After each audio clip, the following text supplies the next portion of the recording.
A service of KIBMradio.com, the Internet's home for an all old-time radio.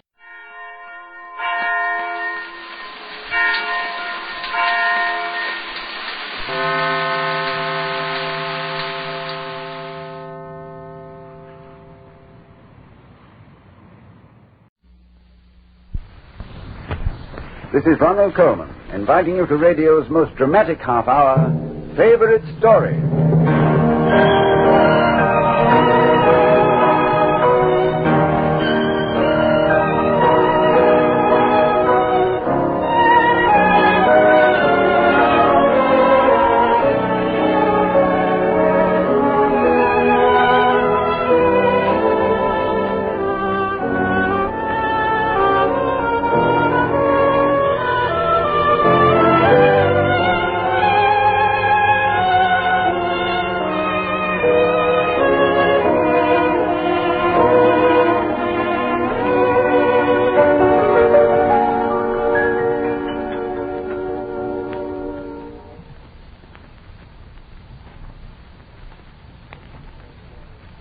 Favorite Story invites you to hear a story discovery.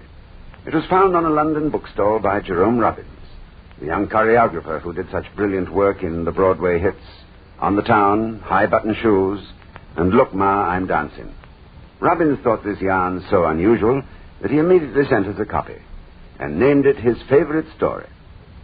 A half-dozen cables have sped back and forth across the Atlantic to obtain the rights to dramatize this strange tale. So, for all of you who like your narratives on the startling side, here's John Keir Cross's The Glass Eye.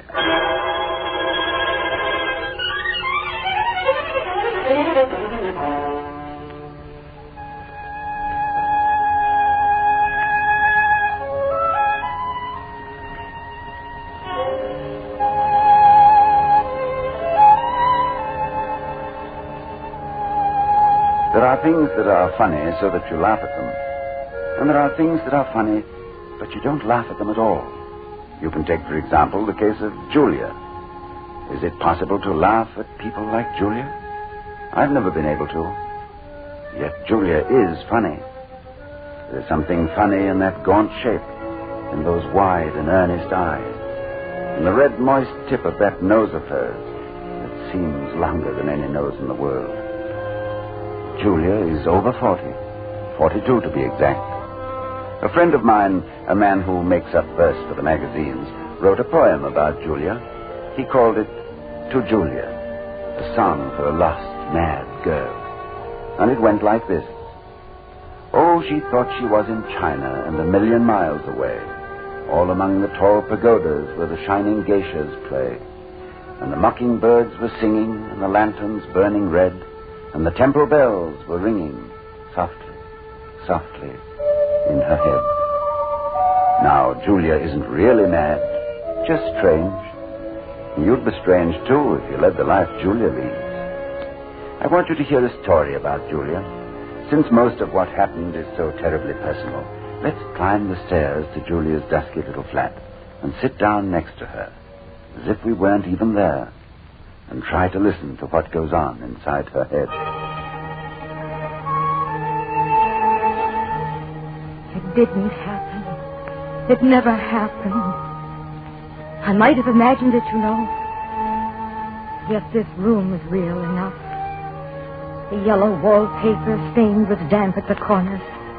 The washstand. The gas ring a trifle rusty. The mantel shelf with the 8-day clock. And in front of it, on a square of velvet, the glass eye. His glass eye. As real as anything else in the room. No.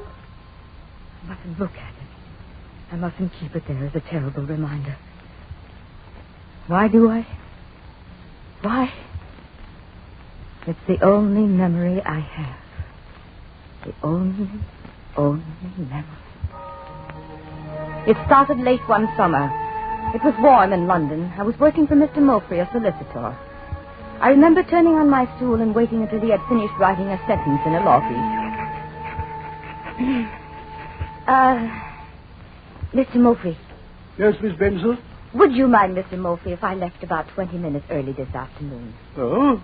What's the special occasion, Miss Benson? I have to meet a train.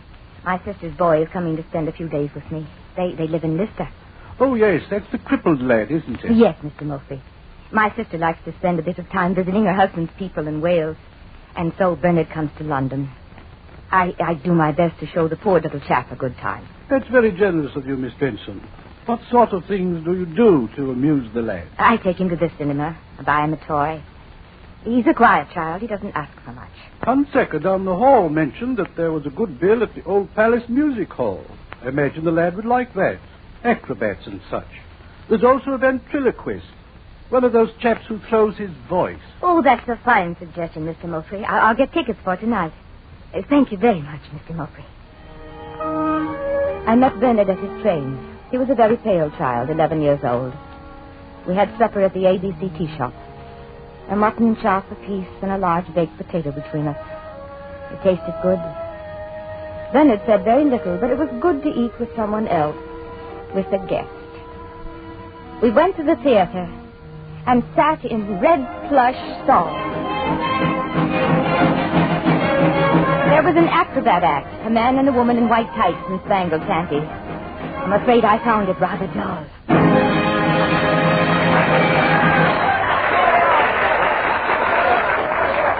Now, let me see, Bernard. What's next?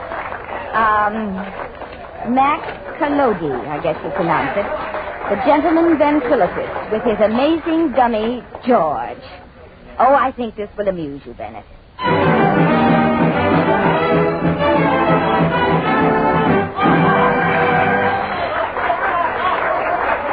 The curtain rose, and I saw him. Good evening, ladies and gentlemen. I and my talented little dummy here will be pleased to entertain you. Watch out who you're calling a dummy, Max. You're not so smart yourself. How about a song, George? A nice, smart song. Don't mind if I do, Max, old man. Isn't he dull? Go ahead, George. Stop shoving me, Max. I'm going. There was I, a-waiting at the church, a-waiting at the church, a-waiting at the church. This here girl, she looked. As he sat there on the stage with the spotlight on him, I knew there was no one more handsome in the whole world than Max Collodi. His dark hair gleamed, his shoulders were so broad. George, the dummy on his knee, was a grotesque doll about 3 feet high. I hardly listened to their act. I just stared and stared at the incredibly handsome young man.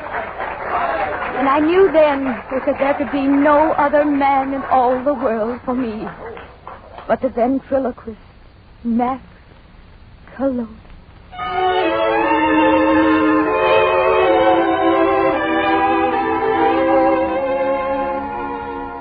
I took Bernard home as if I were in a dream. I gave him a cup of hot milk and put him to bed in a cot behind a curtain.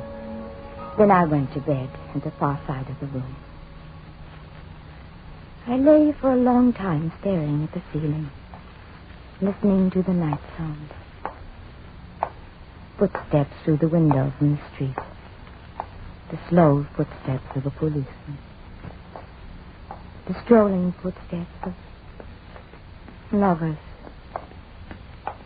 Lovers. Lovers. Oh, come on. Come on now.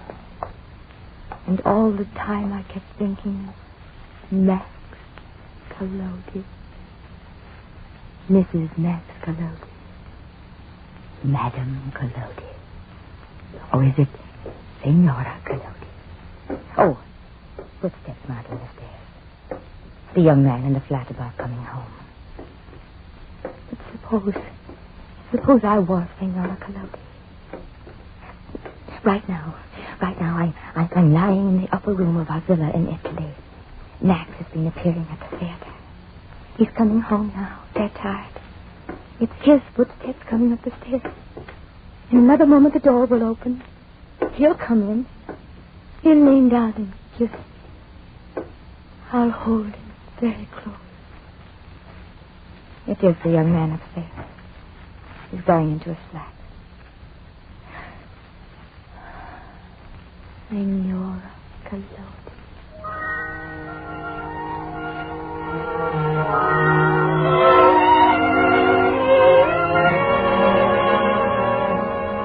After Bernard went back to Lister, I went to the music hall again.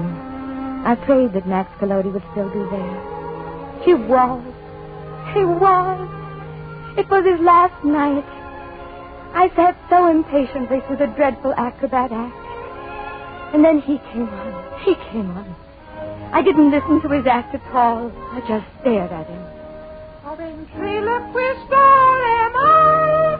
A ventriloquist doll, that's all. And that's all you are, son. Well, don't rub it in, man. Don't rub it in.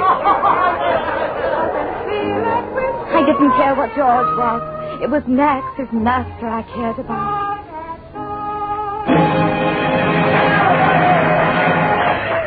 What a nice small bow he made.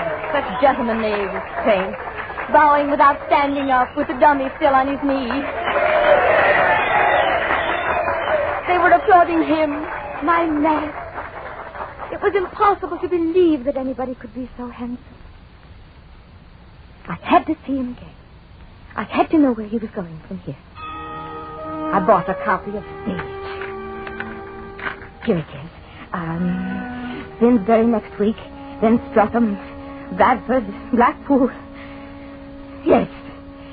Yes. I'm going to do it.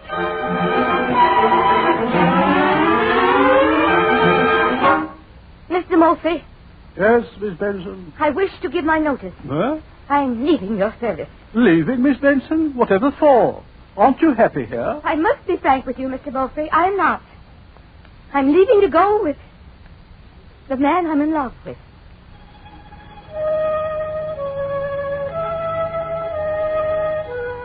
I said that so surely, so certainly, like a young girl. Oh, but I never would have said it if I knew then what I know now. As I sit here in the room with the yellow wallpaper, looking at that hideous thing on my mantelpiece, the glass eye.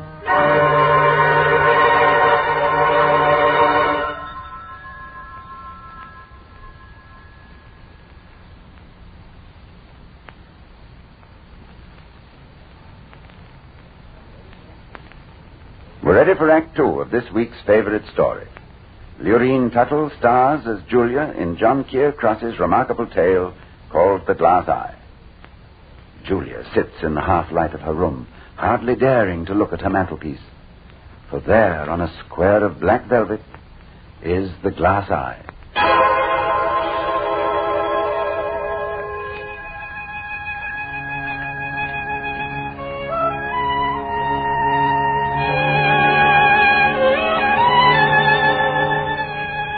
Why did I do it? Years of loneliness, solitary meals, an ugly room with yellow wallpaper. No one to love. And then suddenly, Max Collodi. I had a small capital simply invested. I'd accumulated it through many years of saving. I drew it all out. I would live on this and follow Max Collodi around the country. Just looking at him, sitting there so handsome in the spotlight on the stage. Just looking at him was enough. I went to every performance he gave for weeks, paying my 3 shillings 6, sitting in the darkness, looking at the light. But then I felt I had to meet him. Maybe, if I were bold enough, I would even go up to him and say, Mr. Collodi, I enjoy your performance very much. And perhaps even shake his hand quickly for just a moment. At Streatham, I got up enough courage and waited at the stage entrance in the shadows. Good night, Wrong Pop. performance tonight, Marco. His boobs out front on a window chuckle. Two little things here. I watched them all go out. The acrobat, the fat lady who rode the bicycle in the closing act, the juggler with the funny ears. But no Max Collodi. I waited a long time. They started to turn out all the lights. The old man at the stage door started to lock up the theater. I walked up to him slowly. Who's that? I beg your pardon, sir. I'm sorry to bother you. Yes. What do you want? I know you'll think this is very odd. But can you tell me if Max Collodi has come out yet? You're waiting for Max Collodi? Yes. Well, that's a good one. She's waiting for Max Collodi.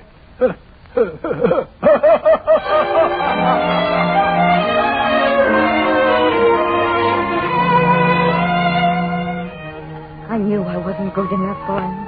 People would laugh.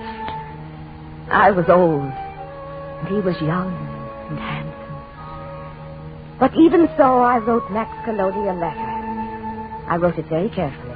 I told him how much I enjoyed his performance and wondered if perhaps I might be privileged to meet him.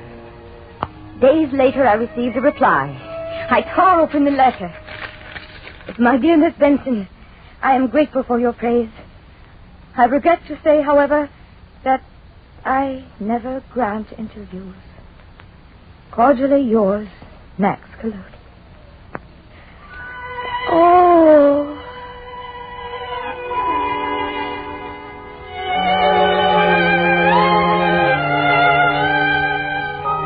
But I kept going to his performances, and I kept on writing to him. It surprised me very much that he went on replying. And as time passed, he seemed to grow warmer in his letters, even friendly. Once in Bradford, he asked me to send him a photograph.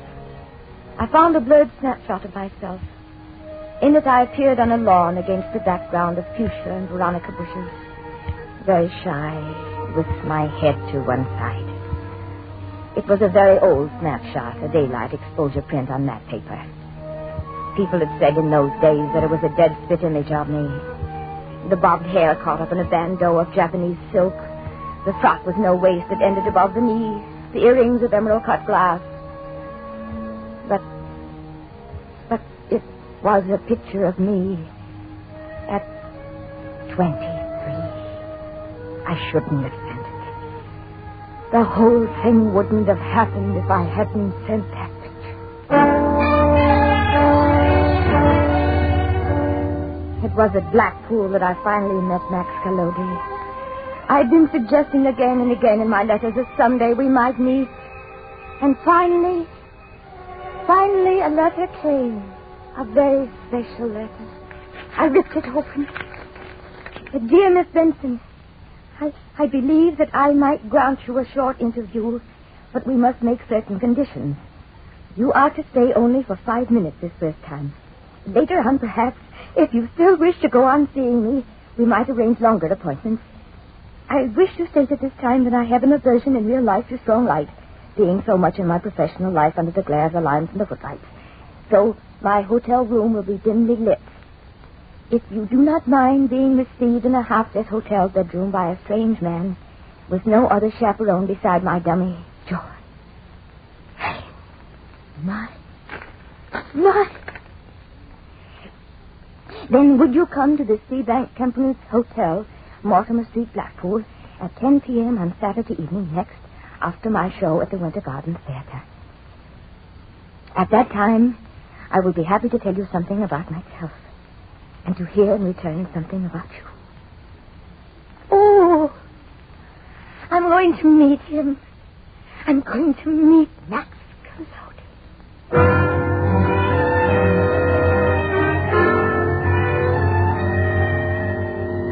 All day that Saturday I spent in front of the mirror at the boarding house where I was staying.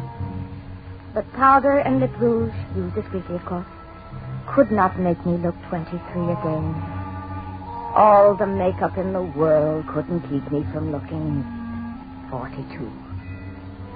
I spent hours of agony before I could make up my mind what to wear. In the end, I knew there was no hope of looking like the snapshot. And I blessed Max for suggesting that the room be dim and that the interview last only 5 minutes.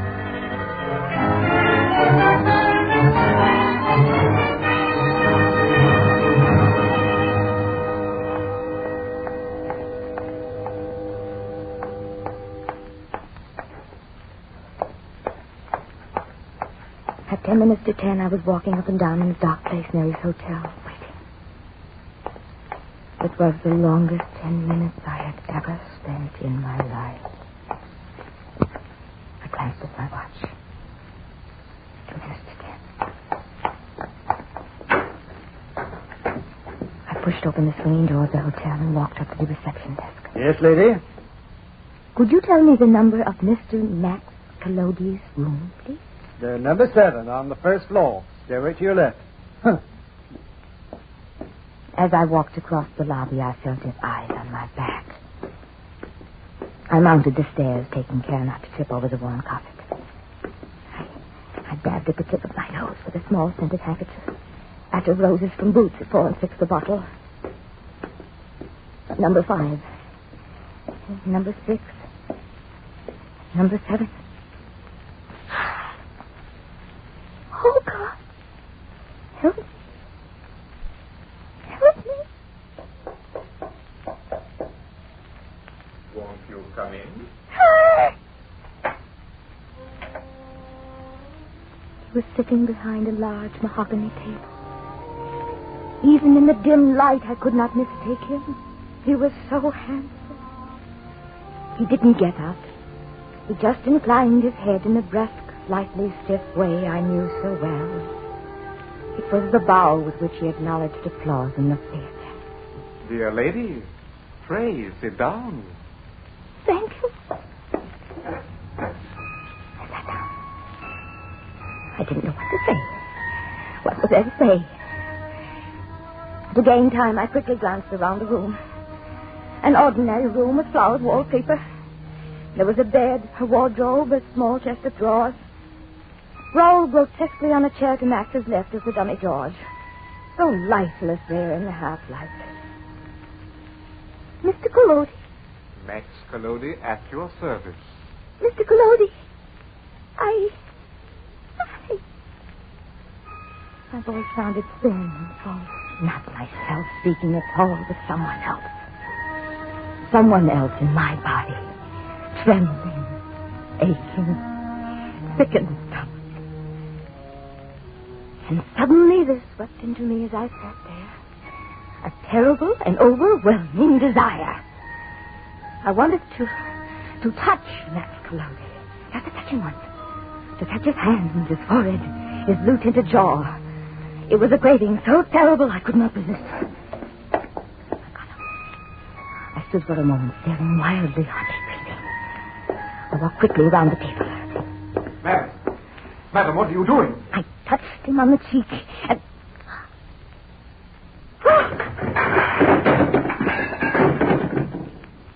He toppled sideways and fell from his chair. You crazy woman! What have you done? What have you done? The dummy George was standing up on the chair, his hideous face twisted with rage. And as I stared, I realized that the dummy George was a living creature. And that what I had loved was nothing but wood and cloth and glass. At last I had met Max Collodi, the ventriloquist.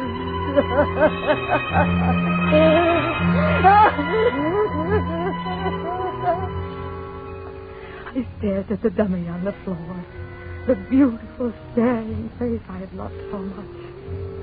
One eye was gone and sawdust poured from his head, but it still smiled. And all the time that misshapen dwarf was weeping. That unlovable thing, the real Max Collodi, who had worked the movements of that handsome mouth with strings and wires. How could he have hoped to get away with it? He who was as hungry for affection as I was. I started to run from the room.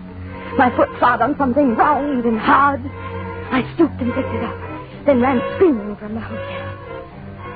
It was the glass eye. The glass eye of the thing on the floor. The glass eye that rests now as a terrible relic on its black velvet past on my mantelpiece.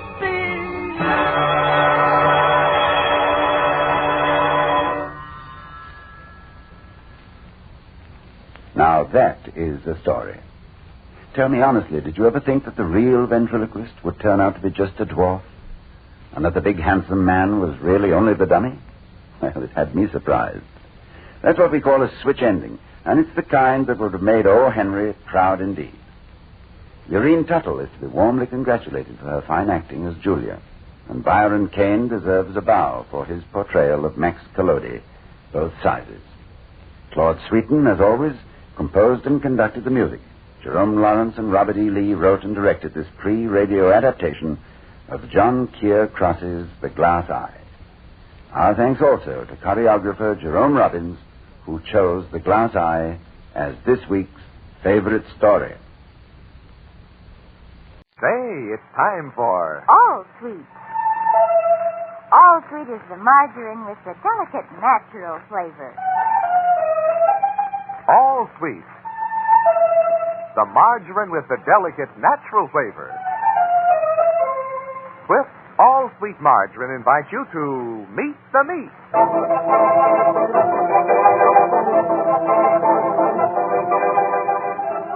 It's a bright, clear afternoon in the peaceful town of Civic Center, and as Peggy is on her way home from school, a voice rings out through the crisp winter air, crying, Yo-ho! A Peg! Hey, Peg, wait for me! Hurry up, Jill. I am hurrying.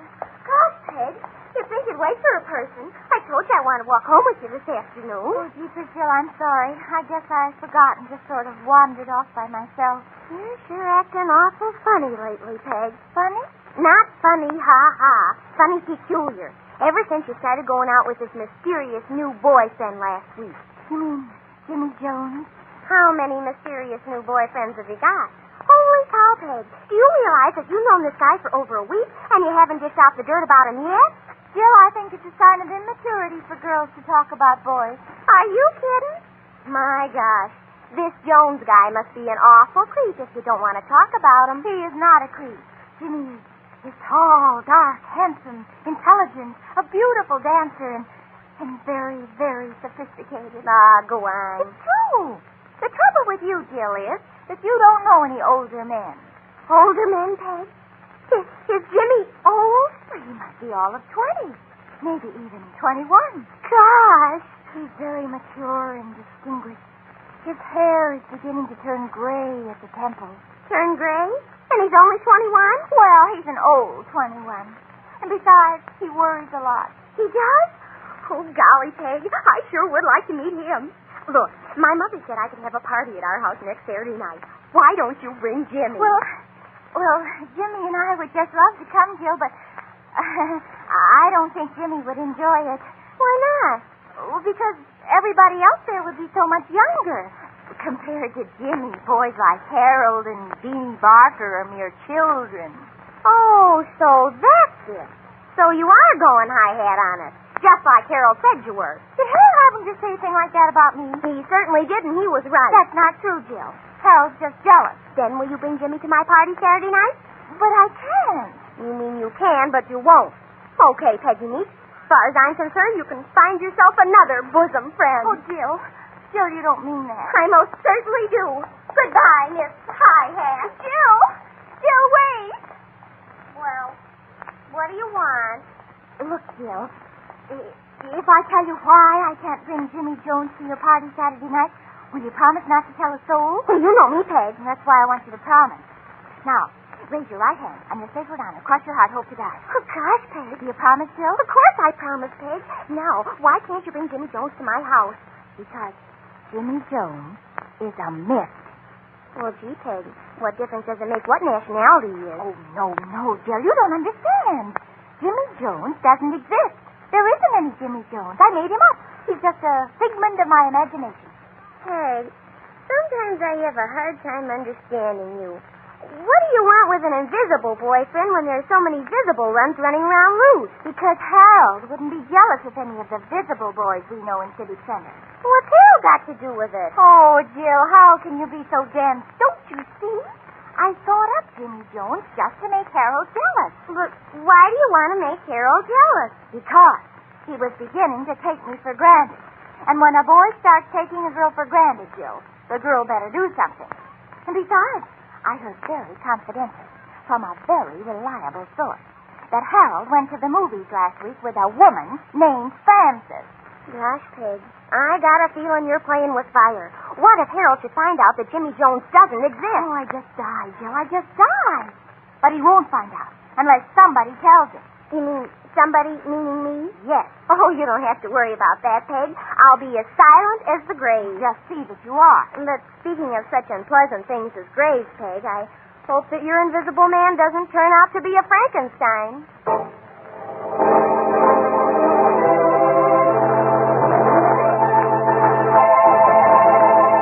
Well, friends, maybe Peggy's Jimmy Jones is a myth. But here's something that's as real as today.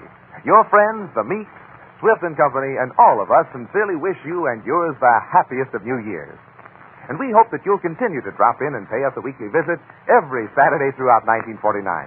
Because we're proud and happy to claim each and every one of you as a good and close friend. And while we're expressing our fondest wishes on this New Year's Day, we might add that it's our sincere hope that all of you will let the delicate, natural flavor, the glorious golden goodness of all sweet margarine continue to brighten your meals, lend its wonderful savory goodness to all the food you eat, and help keep you well and happy with its abundance of marvelous nourishment all through the new year. Yes, all sweets, the margarine with the delicate, natural flavor, will do a lot toward making your new year happy and bright. So, folks, from all of us to all of you, Happy New Year.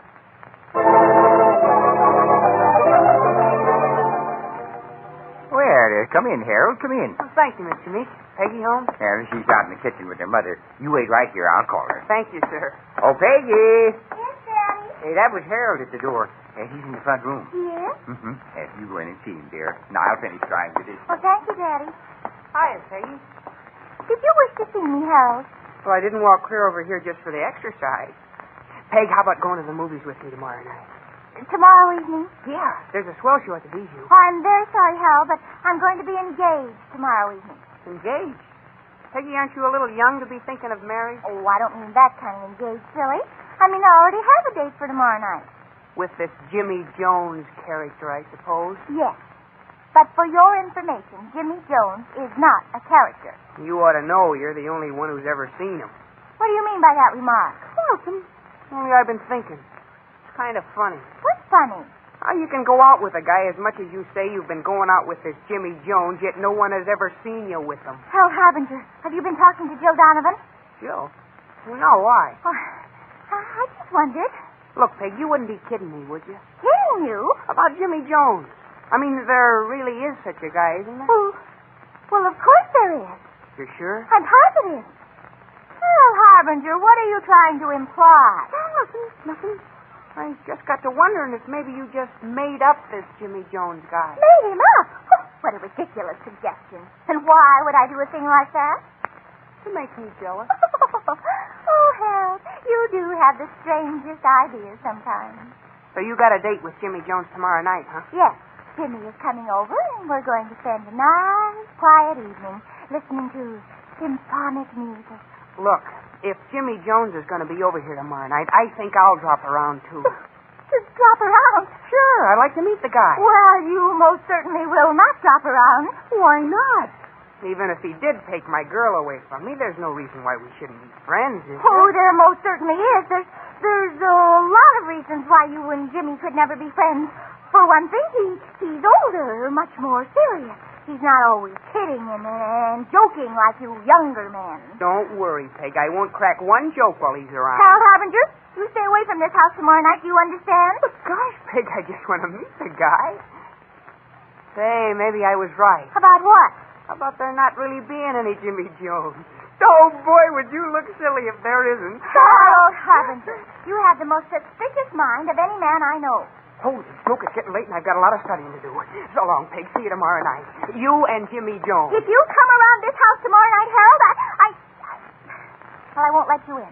Then I'll peek through the windows. I'm going to see this Jimmy Jones or know the reason why. Good night. Jeepers. If Harold doesn't see Jimmy Jones, he'll know the reason why.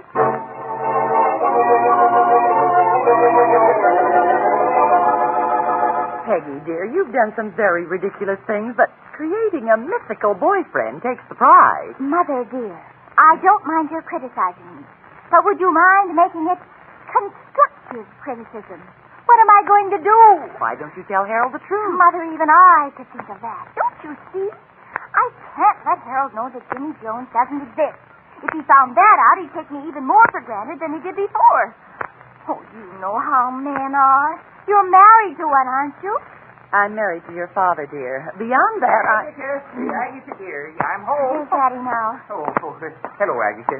Peggy, dear. Mortimer, what are you doing home from work so early? Well, dear, I came home to break the bad news. Bad news?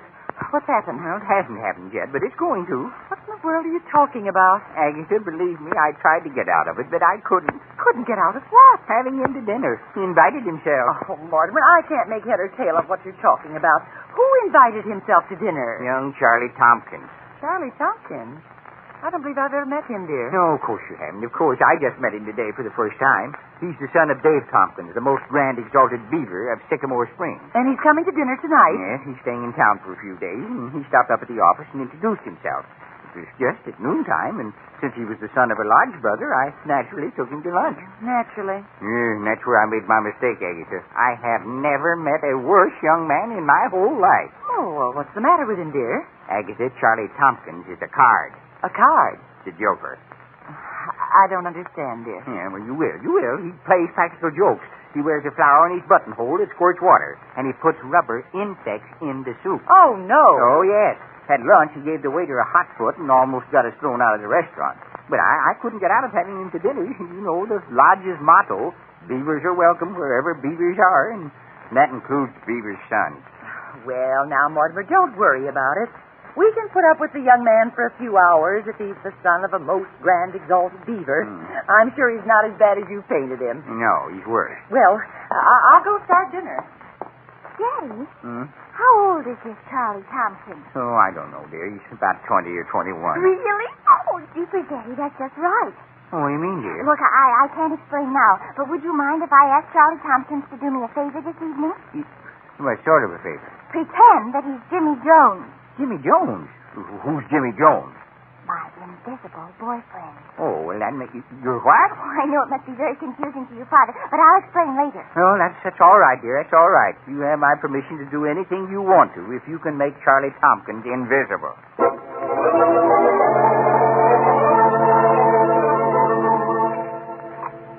And then, do you know what I did? No, Charlie. What did you do? I took a pair of scissors, see? And I snipped off the necktie right below the knot. It was a riot. I'm sure it was, Charlie. More coffee, Mortimer? Yes, dear, please. Oh, here's the sugar, Mr. Meeks. Thank you, Charlie. You know, this is especially good coffee tonight, Agatha.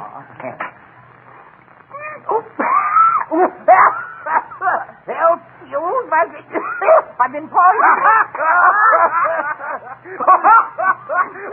Oh, boy, that was a good one. Daddy, what's the matter? Mortimer, dear. Let me get out to the kitchen for some water. Don't worry, Mr. Meeks. I just put some salt in the sugar bowl. Mortimer, are you all right?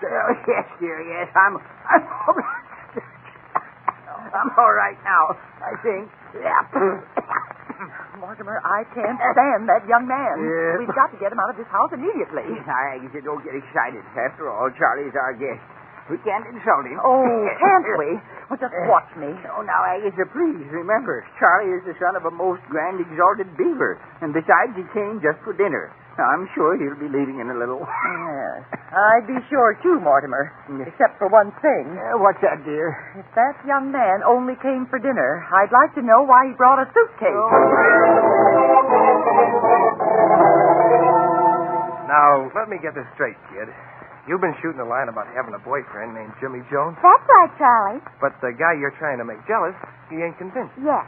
And nothing I could say would keep Harold from coming over here tonight to meet Jimmy Jones. And so you want me to make like I'm this mythical boyfriend, huh? Will you do it for me, Charlie? It's very important. Gosh, I couldn't look Harold in the face again, ever, if he found out there really wasn't any Jimmy Jones. Look, baby, if I go into this act for you, what's there in it for me? What do you mean?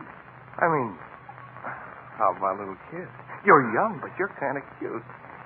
Come here. Oh, please, Charlie. Oh, let go of me. Oh, come on, kid. A little kiss never hurt anybody, and besides, Oh, that must be Harold now. Oh, Charlie, will you pretend you're Jimmy Jones? Okay, Peggy. I'll sing along with you. What the heck? Anything for a laugh. Oh, thanks, Charlie, thanks. I'll answer the door.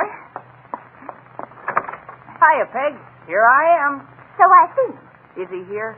Jimmy Jones, I mean. But of course he's here. I told you he would be. If you insist upon inflicting yourself on Jimmy and me, Harold, come on in. Jimmy! What do you want, baby? Jimmy, I want you to meet a young friend of mine, Harold Harbinger. Harold, this is Jimmy Jones. Hello, Jimmy. Hiya, Harbinger. Shake hands. Put it here. You're guys! What's the matter, Harbinger? Do I shock you? What do you have in your hand? Nothing but this little shock gadget. Good for a lot of laughs. Hey, what's that on your necktie? Where? Right there. Oh, my nose! Boy, oh boy, what a square. You fall for all the old ones, don't you, Joe? My name's Harold, not Joe, and if you pull one more trick on me, Joe what? Joe. Harold! Jimmy! You stay out of this, baby. Now, what were you saying you were going to do to me if I pull another trick on you? Step outside and I'll show you. Why step outside? If you want to try something, try it right here. Okay, you're asking for it. And you're the guy who's going to get it. Harold! Charlie! I mean, Jimmy! Stop that this instant! I don't like guys that ain't got a sense of humor. Come on, get up off the floor if you want some more of the same. Oh, my jaw. You big bully! Me? Yes, you! If you weren't so much bigger and older than Harold, he'd show you. Harold! Harold, dear! Are you hurt? Take your hands off me, Peggy Meek. I don't want any sympathy from you. Oh, but Harold! And I don't ever want to see you or talk to you again. Goodbye. Harold!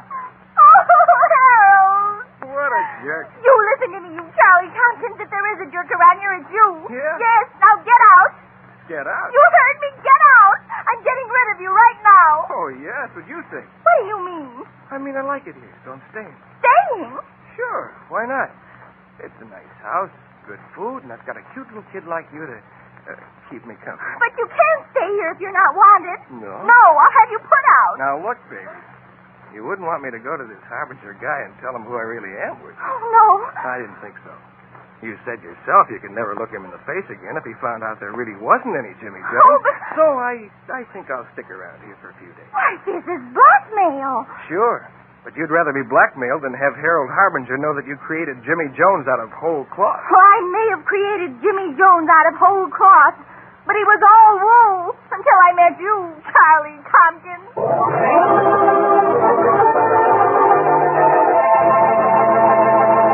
You know, winter's not so bad, really, especially if you sort of go along with it.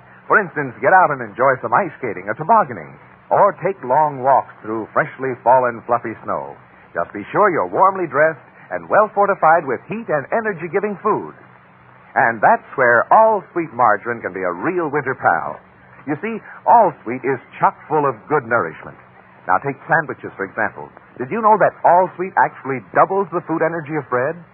To say nothing about adding important amounts of vitamin A. Then, vegetables. Use delicate, natural-flavored All. Just try carrots and green beans with All Sweet savory goodness melting over them. And old-fashioned stewed tomatoes, served piping hot and flecked with little golden polka dots of melted All Sweet. Yes, ma'am, that's the super delicious way to get real nourishment. So remember, on cold winter days, All Sweet, the margarine with the delicate natural flavor, adds a lot of food energy, a lot of mighty good eating to all your meals.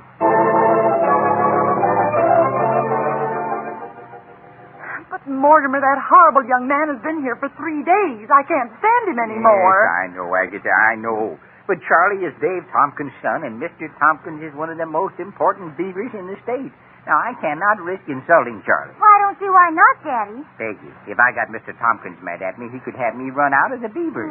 Well, Mortimer, all I have to say is that it's soon going to be a question of whether Mr. Tompkins runs you out of the beavers, or that son of his runs all of us out of our home. As long as he's here, Harold won't speak to me. Now, that is your own fault, Peggy. You're the one who told Harold that Charlie was Jimmy Jones. I know it, Daddy, and I've tried to think of a way to get rid of Charlie, but I can't.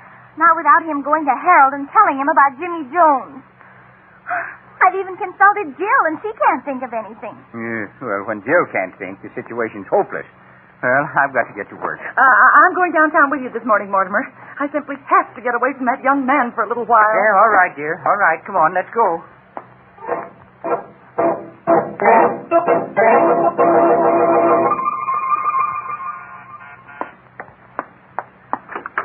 Morning, Peg. Hi, Jill. Come on in.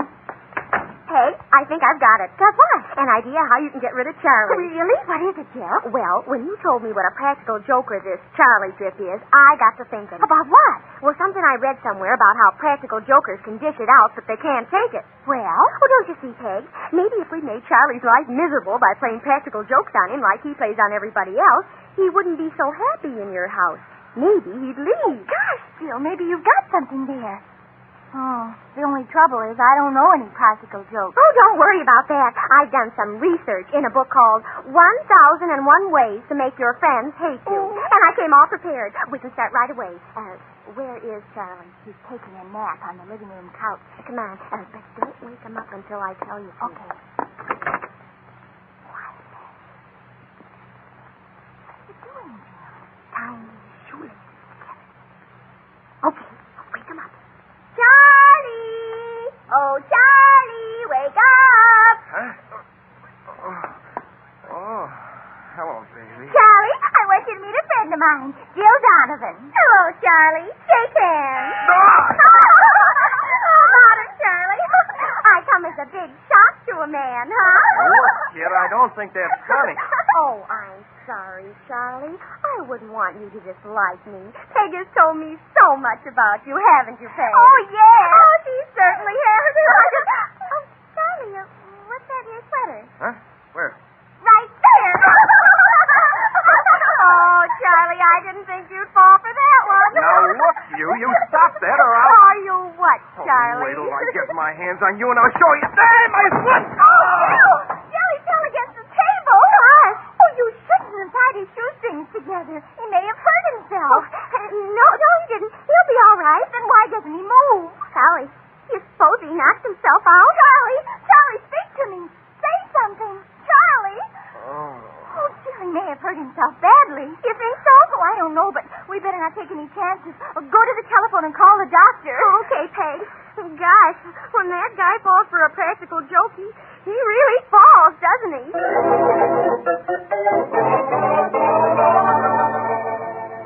Oh, I got home as quickly as I could, Peggy. How is Charlie? Oh, gee, Daddy, I don't know. Dr. Schneiderman is still with him. Oh, my goodness, Charlie must be very badly hurt. A skull fracture or something. Oh, I hope not, Daddy. How will I ever explain this to Charlie's father? What will he say when I tell him that you and Jill gave his son a fractured skull just as a practical joke? But it was an accident, Daddy. Jill tying his shoelaces together was not an accident. Oh, speaking of Jill, she had to go home. Will you excuse me, Daddy? I told her I'd telephone her. She's terribly worried. All the people this could have happened to. Why did it have to be the son of a most grand exalted beaver like Dave Tompkins? Yeah, this is Doctor. Doctor, how is he? Is he going to live? You are Mortimer Meeks, I presume? Yes, how is Charlie, Doctor? Tell me. The boy is going to be all right. Oh, really? Oh, that's fine. That's wonderful. He'll receive nothing more than a little bump on the head. Just a little bump. Oh, well, I'm glad to hear it. I was pretty worried for a moment. If so, I see no reason why you should stop. Well, huh? Well, what do you mean, Doctor? You are a beaver, are you not?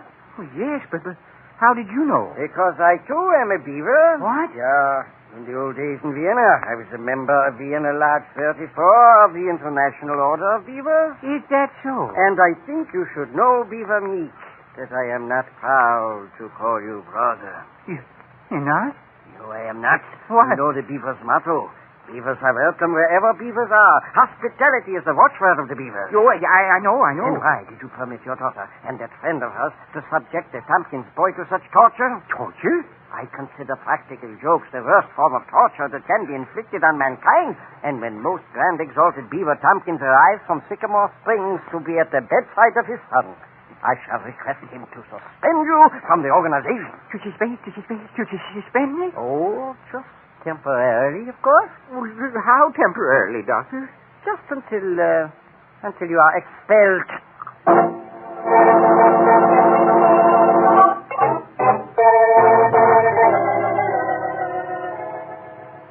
Now, Mortimer, quit worrying. You're just borrowing trouble. I don't have to borrow trouble, Agatha. I have plenty already. But I'm sure Mr. Tompkins won't suspend you from the Beavers just because his son received a bump on the head. But did you see how he glared when he came in? And why are he and Dr. Schneiderman staying in there with Charlie so long if they aren't talking about suspending me? The Beavers mean a great deal to you, don't they, Mortimer? Oh, you know they do, dear. Why, my father was a Beaver, my grandfather was a Beaver, and his father before him was a Beaver, too. With all the Beavers in your family, Mortimer, I don't understand why I've never had a fur coat. You in here, Beaver Meeks? Oh, yes, Beaver Tompkins. Come in. Where is Dr. Schneiderman, Mr. Tompkins? Calling the police? The police? Well, now, just a minute, Mr. Tompkins. I want you to know that Jill and Peggy wouldn't have played a practical joke on Charlie if he hadn't started it. For 3 days we've put up with him and his practical jokes. Yeah. Well, he virtually forced his way into our home. Your son blackmailed our daughter. My son did a thing like that? Yes. Oh, impossible. You don't believe us? All I'm saying is my son didn't do such a thing. What makes you so sure, Mr. Tompkins? Because the young man you're talking about isn't my son. He isn't. Well, then who is he? Charlie is Babyface Burns, the notorious confidence man who's been going around the state posing as my son. Posing as your son? That's right.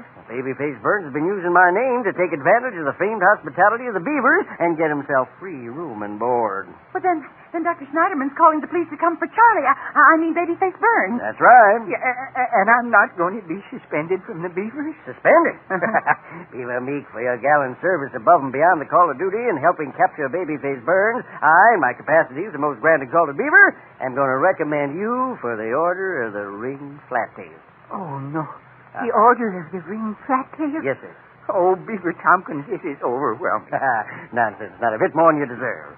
You know, from the moment Dr. Schneiderman called me and said my son had been injured in your home, I knew there must be something wrong. You did? Mm-hmm. Right away I said to myself, Tompkins, that can't be your son. But how in the world could you know? It's quite simple, Mrs. Meek. All of my children are girls.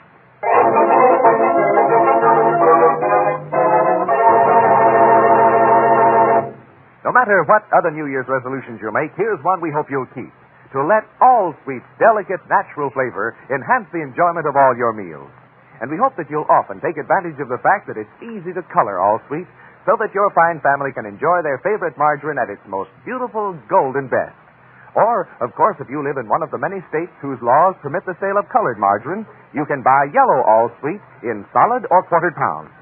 And no matter which all sweet you buy, it will always taste delicious, because it's made only from the finest farm-fresh ingredients. So, for real, all-around quality in a table spread and cooking aid, get all sweet. The margarine with the delicate, natural flavor.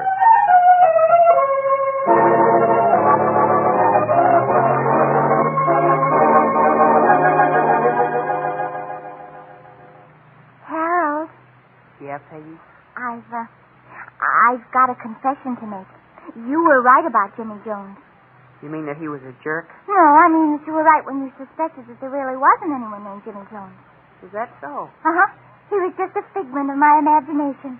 I just created him to make you jealous. Imagine that. Well, aren't you going to laugh at me or something? Gosh, no, Peg. Because I got a confession to make myself. What?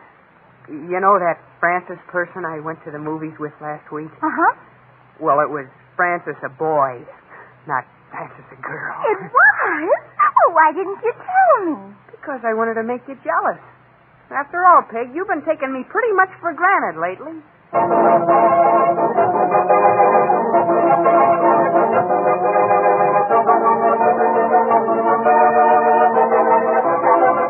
Meet the Meeks, starring Forrest Lewis and Beryl Vaughn, is a Les Weinrod production written by Sherman Marks and Ken Pettis.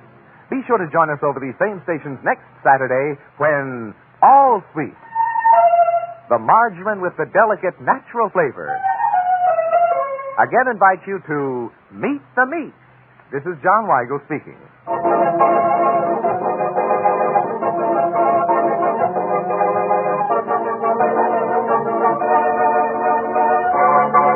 This is NBC, the National Broadcasting Company.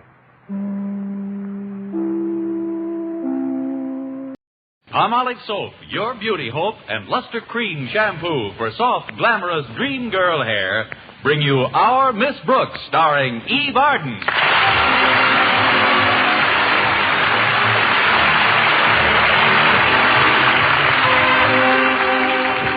Like many of her colleagues in the teaching profession, our Miss Brooks, Madison High School's English teacher, watched the year 1948 come to an end with mixed emotions. As she puts it, although the year didn't start off brilliantly or develop too sensationally, it certainly wound up in a blaze of nothing. Of course, I did enjoy my 2 weeks vacation. In fact, I spent most of the money I was going to borrow in the next 3 months. The afternoon of New Year's Eve, Friday, December 31st, for those that still can't remember, I was chatting with my landlady, Mrs. Davis. Well, Connie, I guess you've got big plans for this evening. Frankly, I haven't got any plans at all, Mrs. Davis. Of course, I do have a date with the bashful biologist. Mr. Boynton, what are you going to do, Connie? Probably the same thing we did last year. Pool our money and go to Hip Sings for dinner. Fine way to spend New Year's Eve. 2 Americans go to a Chinese restaurant, Dutch. What are you going to do, Mrs. Davis? Oh, I'm going to visit my sister Angela. She's so absent-minded, poor thing. She'll probably be surprised to see me, although it was only last week that she invited me over. What time do you think you'll be leaving, Mrs. Davis? Leaving? For where? For your sisters. For my sister's what? For your sister's house. Oh, I'm glad you reminded me, Connie. I've been making up my New Year's resolutions, and that's the first thing on the list. I've resolved to correct Angela's absent-mindedness. Angela's absent-mindedness. What else is on the list? What list? Maybe I'd better talk to Minerva the cat for a while. We were talking about New Year's resolutions, Mrs. Davis. Oh, yes, I'm sorry I wasn't paying attention, Connie. Tell me the rest of your resolutions. Well, first of all, I've resolved not to... What resolution? We were speaking of yours, Mrs. Davis, and before you say my what, I'd like to ask you again the question I asked when we were both younger. Namely, when are you going over to your sister's house? Maybe you better not go out tonight, Connie. You sound very strange. It's just the way you're listening. Or are you, Mrs. Davis? Of course I'm Mrs. Davis.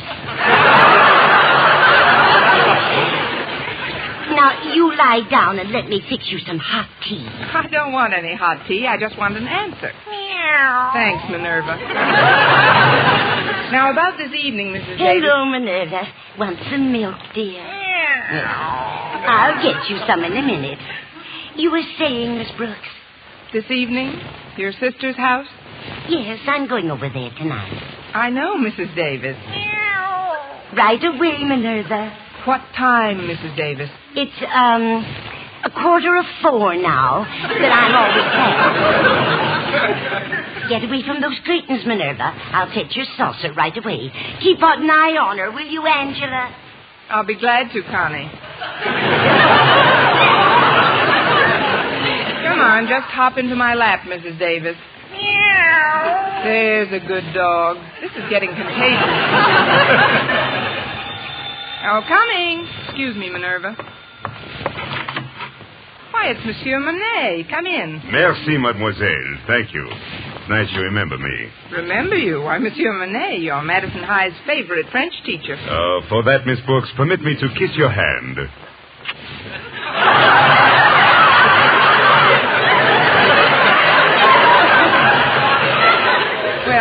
let's not give the other hand the complex. Certainly not. Shall we go into the living room?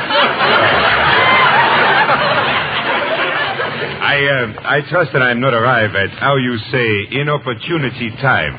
What?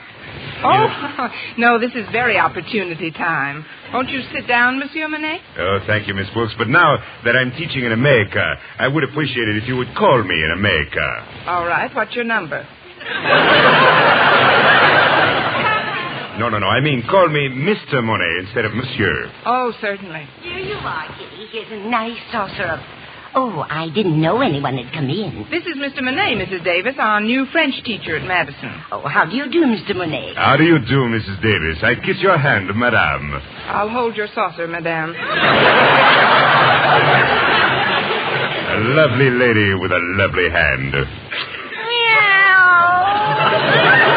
Stick out your paw, Minerva. You're next.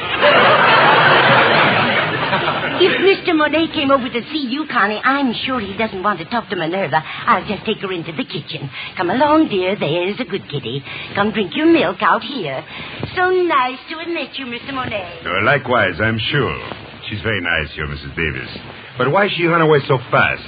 In the words of some of my pupils, why she took some powder and put it on the lamb? Took some powder? Oh, you mean she took a powder or took it on the lamb? Mais oui. She flew out of here like a bat out of... Mr. Monet.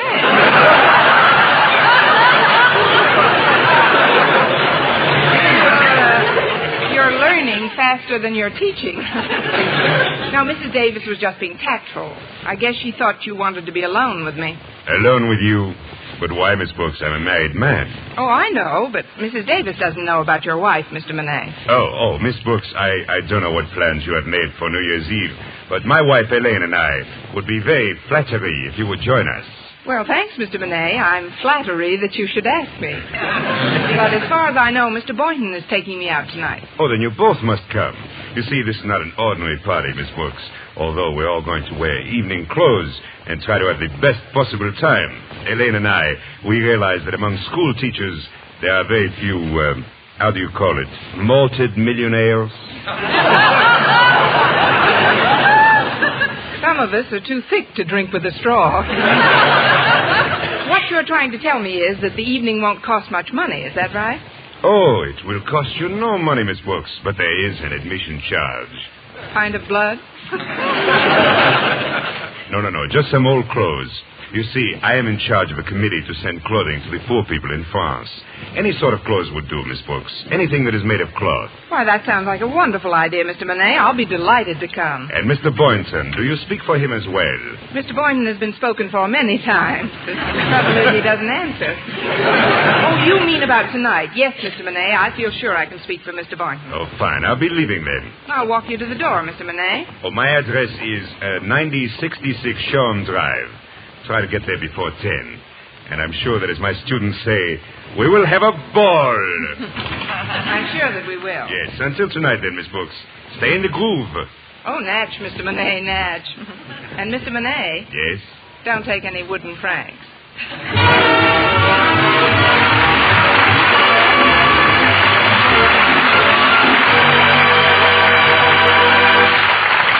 Our Miss Brooks, starring Eve Arden, will return in just a moment.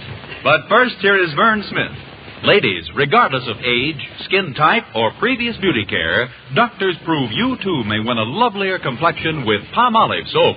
But to win this lovelier complexion, the kind men admire and women envy, you must stop improper cleansing.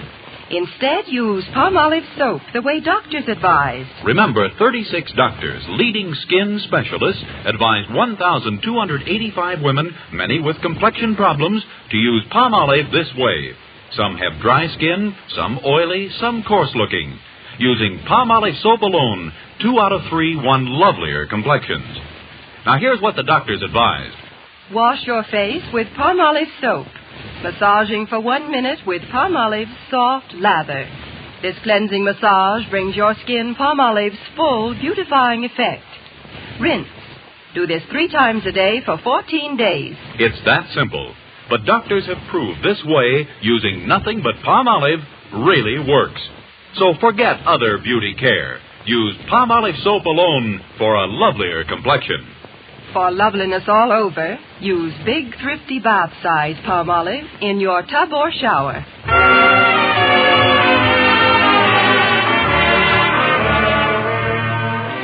After Mr. Monet left, I tried to get Mr. Boynton on the phone to tell him about the invitation.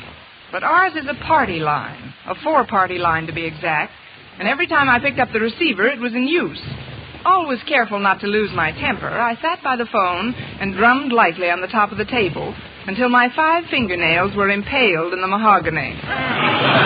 Then I tried it once more. As sure as my name is Lucy Schofield, that's the only way to treat men, Emma. Believe me, if I had to do it all over again, Emma, excuse me a minute, dear. I think I smell my roast burning in the kitchen. Now, that's a coincidence, Lucy. I smell my grapes burning in the living room. Hang up now. I'll call you back. So much for Emma and Lucy. I'll try it again. Oh, it worked. At least I can dial now. I hope Lucy doesn't think Emma was kidding her. Happy New Year, Daisy. Is Fred there? This isn't Daisy, and Fred isn't here. Will you please get off the line? What do you mean get off the line? Just what I said. Get off this line. Oh, Mrs. Telephone Company, huh? Look, this happens to be a party line, and I happen to be the party using it at the moment. Oh, well, that's different. If you want me to come to a party, I'll be glad to talk to you. My name is Frank Pollock. What's yours? It doesn't matter. I only... Say, Frank. Frank, are you still there? Sure, I'm still there. That was mighty nice of you to call me, Daisy. What I think of the way I treated you. The shameful, horrible way I treated you. Don't cry, Frank. I had it coming. No. Now, will you please hang up? Your bottle is falling out of the chandelier. Well, thanks, Daisy. You're a great girl. And tell Fred to give me a buzz when he gets in. Bye now. He's getting an early start. When a body meets a body, he's had too much ride. Hello? Hello, Mr. Boynton. This is Miss Brooks. I assume we still have a date for tonight. Tonight? Oh, this is Friday, isn't it? Yes, December 31st. 31st, eh? Yes, you know, the day we celebrate the appearance of the first enchilada north of Laredo, Texas. I know it's New Year's Eve, Miss Brooks. What are we going to do to kill a few hours together? We'll think of something, you mad, impetuous boy. As a matter of fact, that's why I called. Mr. Monet and his wife are having a little impromptu party at their house, and they've invited us. What kind of party? Well, you have to have some old clothes, and then you should... Hello? Is that you, Emma? I didn't quite understand you before. No, this is not Emma. This is your friendly, cooperative party line neighbor. Oh, the magpie. Who are you talking to? I'm talking to Nonstop Nellie, the human dial tone. Now, will you please stop this filibuster and get off the line? Well, the phone company will hear about this. Are you there, Miss Brooks? Yes, Mr. Boynton. As I started to tell you, although it's a formal party, we're supposed to have some piece of apparel that we can... Happy New Year. Oh, not again. Who's that? Well, it's about time you got home, Fred. That is not Fred. Oh, it isn't, huh? No, it isn't. As Fred's oldest and closest friend, I demand to know who it is. Now, see here, old man. I'm not your old man. I don't even know where your old man is. I don't even know where my old man is. New Year's Eve, and I don't even know where my old man is.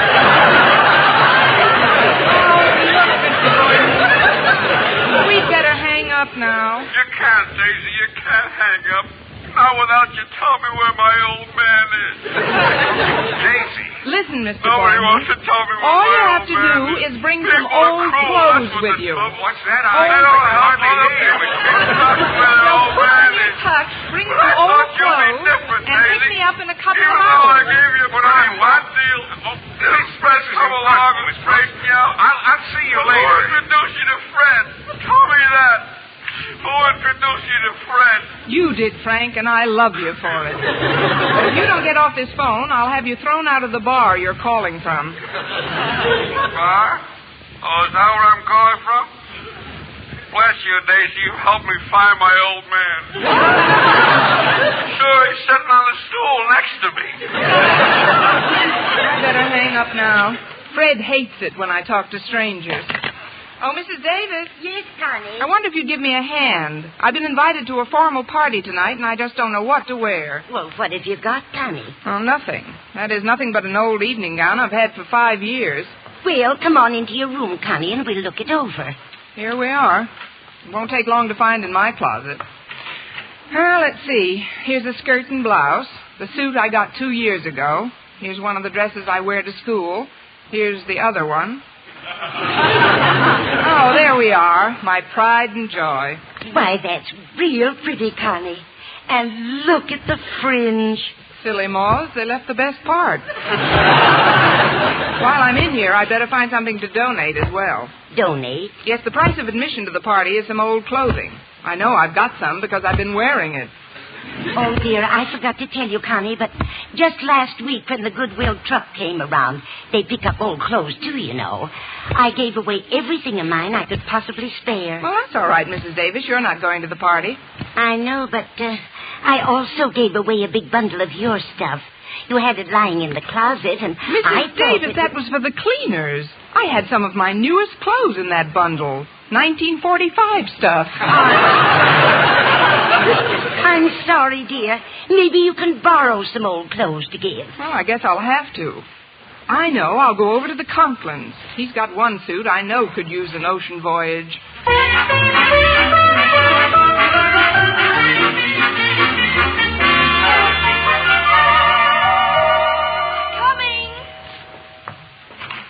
It's Miss Brooks. Come on in. Thanks, Harriet. Are your folks at home? Mother's out shopping, but Daddy's upstairs taking a nap. Come on into the living room, won't you?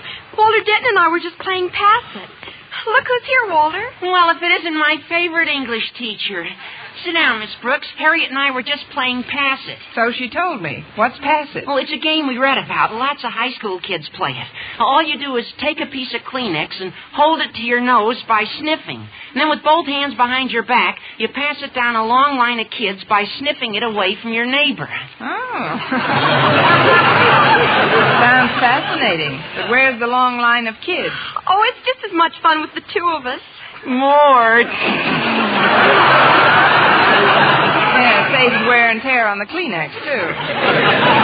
Harriet and I go steady. That's why I'm here. But what brings you to the dread sanctum sanctorum of your school principal during a holiday?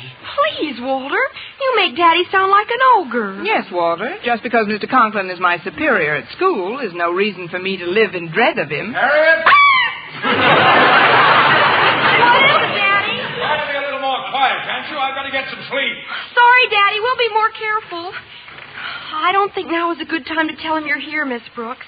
You see, he's going to a big party tonight and wants to get some rest. Well, then maybe you kids can help me out. I've just got to get some old clothes somewhere right away. Why, Miss Brooks? The ones you've got on look fine. Thanks, Walter, I think. But I'm talking about clothes I can donate. Golly, Miss Brooks, Mother just gave away every stitch we could possibly spare to the Salvation Army. Wait a minute. Daddy's new tuxedo is being delivered today. And he's got an old suit of evening clothes that I'm sure Mother would love to see given away. Say no more, Harriet. Do you think you can get it without waking your father? Well, sure. It's right here in the hall closet. Here it is, Miss Brooks. This is the suit Daddy wore when he first became a principal. Let me look at that. I'll bet he was a sensation in these tales. What? There are 3 of them. Let's see. Oh, that's just where one of them is torn. You could patch that up in a jiffy. Thanks very much, Harriet. It's cloth anyway.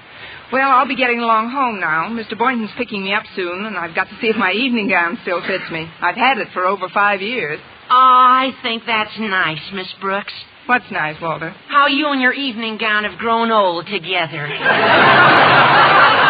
Well, not that you're falling apart at the seams or anything. I mean, well, to me, you're still all wool and a yard wide. You have just failed in English for 1949. Would you care to try for 50?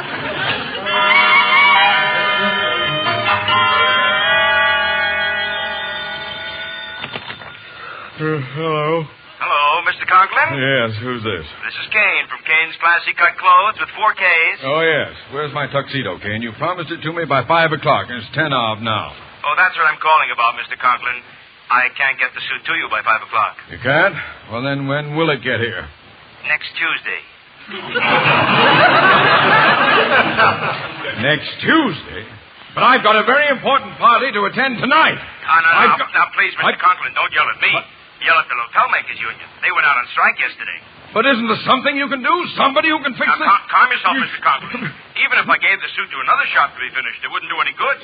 The buttonhole boys went out in sympathy. But how could you... Why do you... When did this... Now, take it easy, Mr. Conklin. Take it easy. My blood pressure is just as high as yours. So let's be good to ourselves and exercise some control. Control? But how can I... What will I... Even if I have... Now, there's no use in both of us aggravating. Goodbye, Mr. Conklin. Happy New Year. Harriet! Yes, Daddy, we're here in the living room. Harriet, I've had a great disappointment. My tuxedo... Hello, Denton. Conklin, we're playing Pass It. Want to sniff this Kleenex off my nose onto your nose? I can think of nothing more loathsome to do. Harriet, do you know where your mother put my old suit of evening clothes? Your old suit, Daddy? Yes. I've got to wear it tonight. Oh, but that old evening suit isn't any good, Mr. Conklin. It would make you look like a head waiter in a cabaret. A head waiter in a... That happens to be one of the finest dress Please, suits. Daddy. I gave it to Miss Brooks just a little while ago. She and Mr. Boynton are going to a party where you have to bring some old clothes to get in. What? That does it! Not only do my teachers openly flaunt my wishes about fraternizing, but they take my evening clothes along with them. Children, do you know what I'm going to do? No, we don't. But I know one thing. If I was Miss Brooks, I'd hop in bed and pull the covers up over my head.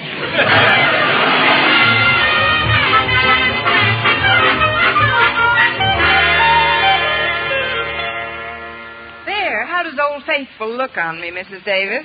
Lovely, Connie. And fringe is more popular than ever. It's amazing what a tuck here and a stitch there will do. About what time did Mr. Boynton say he'd be over? About this time, Mrs. Davis. I'll get it. Good evening, Mr. Boynton. Won't you come in? Oh, thanks, Miss Brooks. Say, that's an interesting overcoat you have on. Raccoon, isn't it? Yes. It's a relic of my college days. Do you mind if I hang it up here? It's pretty warm. Go right ahead, Mr. Boynton. Then come on into the living room. All right. Oh, there. That's better. Well, Miss Brooks, you certainly look lovely tonight. Thanks, Mr. Boynton. You look... Mr. Boynton, I told you we were invited to a New Year's Eve party, didn't I? Well, yes, you did. Do you always go to a formal party in white flannels with a blazer and a beanie?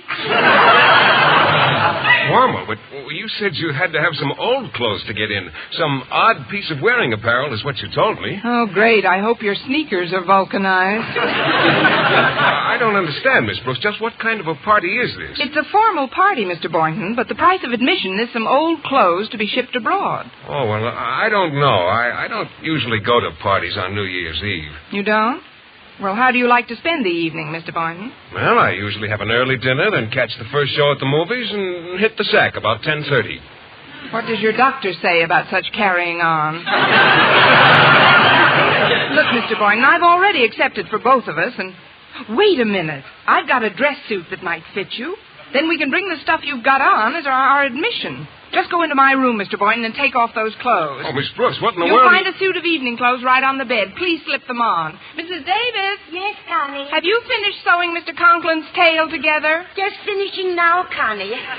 Here it is, as good as new. It would make any head waiter proud. Oh, hello, Mr. Boynton. My, what a nice beanie. 3 propellers. I wish you'd tell me what this is all about, Mrs. Davis.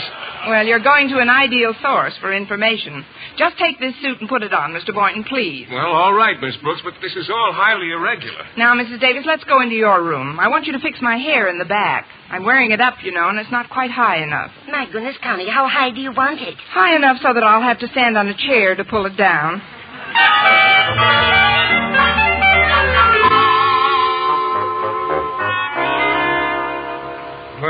doesn't fit too badly, I get... Miss Brooks, I've got the suit on. That's fine. I'll just be a few minutes. Oh, would you answer that, please, Mr. Boynton? Mrs. Davis is still rummaging in my scalp. All right. Oh, well, it's Mr. Conklin. Good evening, sir. Good evening. I'd like a table down front, but not too near the drum.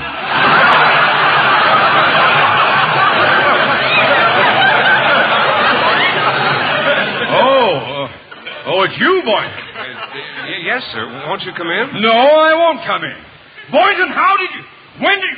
Who gave you... What are you doing? New Year's Eve, I'd swear that Mr. Conklin has come by. Oh, it is you, Mr. Conklin. Miss Brooks, I demand the return of my evening clothes at once. Your evening clothes? I cannot tell a lie, Mr. Boynton. Take it off. Take it off? Take it off.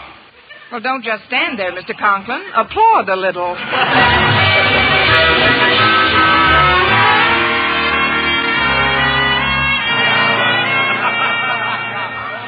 Get ready, everyone. It's 12 o'clock. Turn up the radio.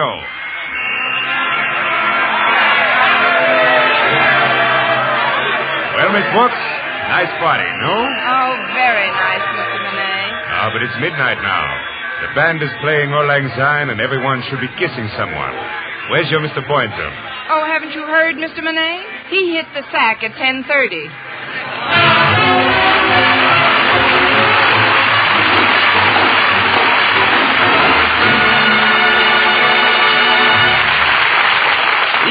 As our Miss Brooks returns in just a moment. But first...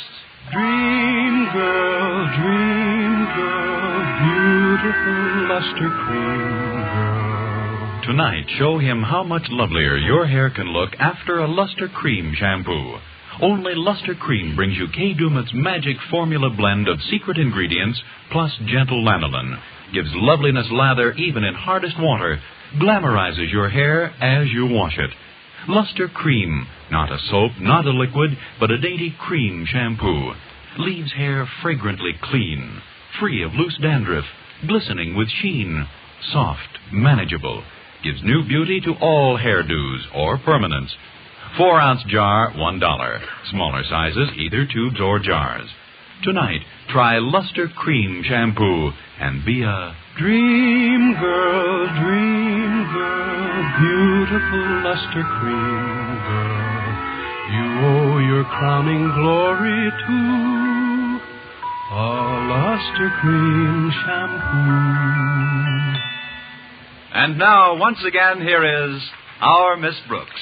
Well, Mr. Boynton didn't show me such an exciting New Year's Eve, but we had another date the next day, today.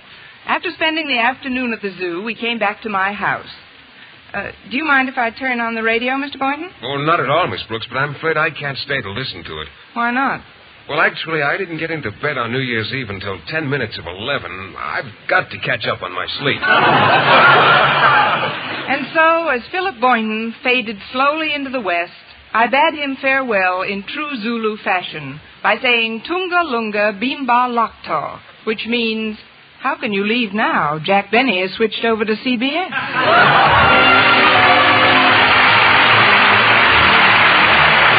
Next week, tune into another Our Miss Brooks show brought to you by Palmolive Soap, your beauty hope, and Luster Cream shampoo for soft, glamorous dream girl hair. Our Miss Brooks, starring Eve Arden, is produced by Larry Burns, written and directed by Al Lewis, with music by Wilbur Hatch.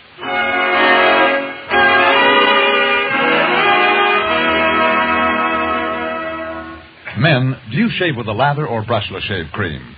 Palmolive shaving cream comes both ways, and whichever way you prefer to shave, you'll find that using either Palmolive brushless or Palmolive lather shaving cream can bring you more comfortable, actually smoother shaves. Here's the proof.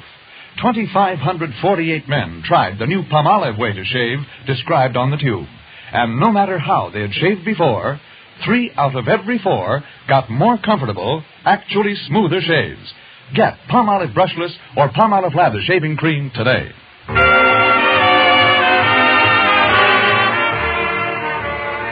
For mystery liberally sprinkled with laughs, listen to Mr. and Mrs. North, the exciting, fun-packed adventures of an amateur detective and his beautiful wife. Tune in Tuesday evenings over most of these same stations. And be with us again next week at this same time for another comedy episode of Our Miss Brooks. Stay tuned now for Lum and Abner. Bob Lamont speaking.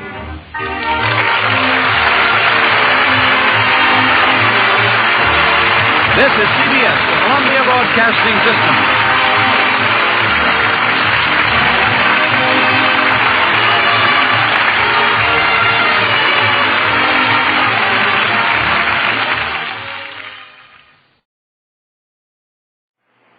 It's time for My Favorite Husband, starring Lucille Ball. Hello, everybody.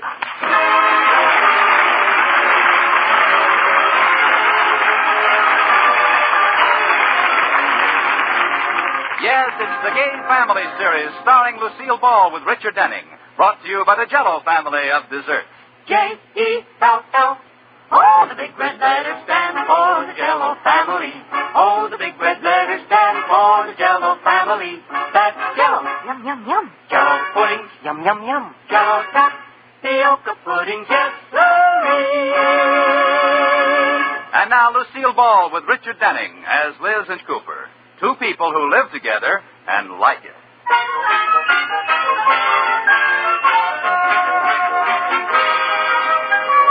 As we look in on the Coopers tonight, we find them settled down for a quiet evening in the living room.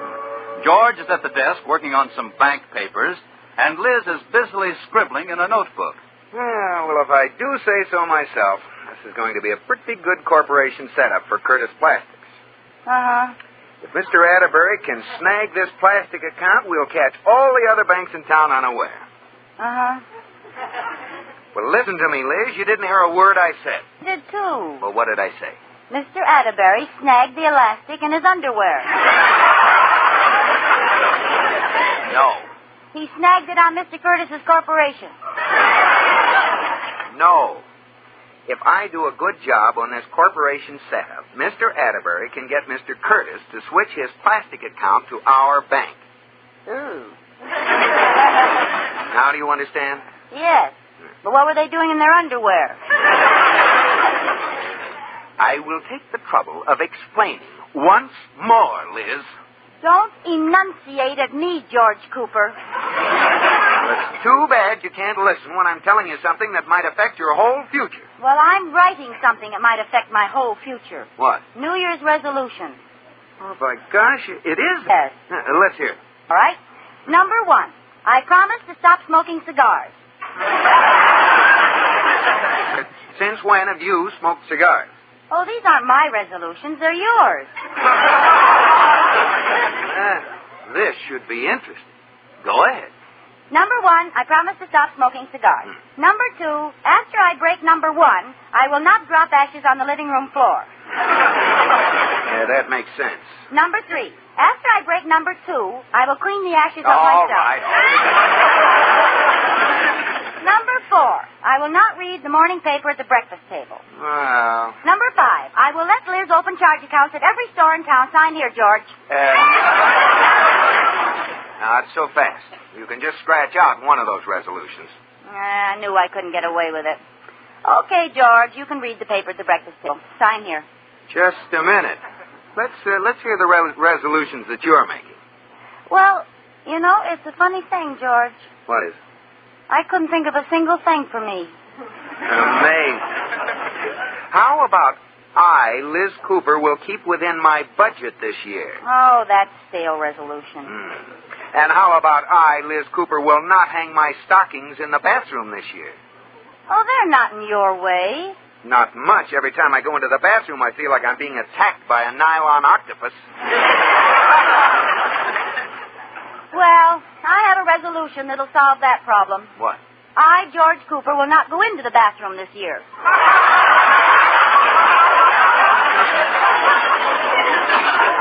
Great. I wonder if they let me keep my toothbrush down at the gas station. I'll get it. Hello? Oh, yeah? Well, you have to come and get me, you dirty rat. I'll never give you the jewels. Oh, yeah, you wouldn't dare. You wouldn't dare. You're afraid to pull that trigger. You're yellow.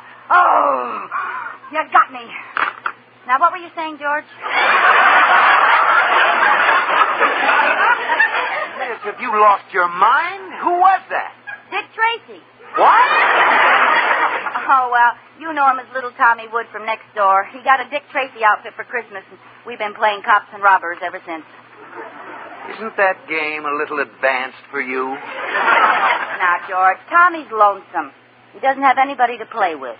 Nobody to play with. No. He's got 5 brothers and 5 sisters. Well, that's just it. See, he's the smallest boy. He doesn't fit in the group.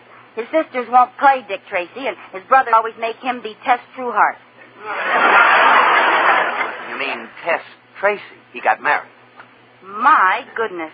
You mean I've been playing around with a married man? Well, look, if he calls again, die a little more quietly, will you? I have work to do. Oh, don't worry. He won't call anymore. Good. He's coming over. Oh, no. Well, he just wants to show me something. Oh, but, Liz, I have work to do. Well, go ahead. We won't bother you. There's Tracy now. Well, I'll take my work into the den. And if you're real quiet, I'll buy you a cat pistol all your own. Oh, Ginger Peachy. Hello, Dick Tracy. I got you covered, prune face. You missed me. Come on in. Hey, look what I got. A fingerprint outfit, a badge, a gap, and some bracelets. Hey, now, they look like real handcuffs. They are, and it's a real fingerprint outfit, too. I've taken a lot of prints with it. Tommy, is it true that no 2 people in the whole world have the same fingerprint? Nah, that's a lot of bunk. I already found 3 people who have exactly the same fingerprint. Who? My daddy, Santa Claus, and the crook who broke open my piggy bank.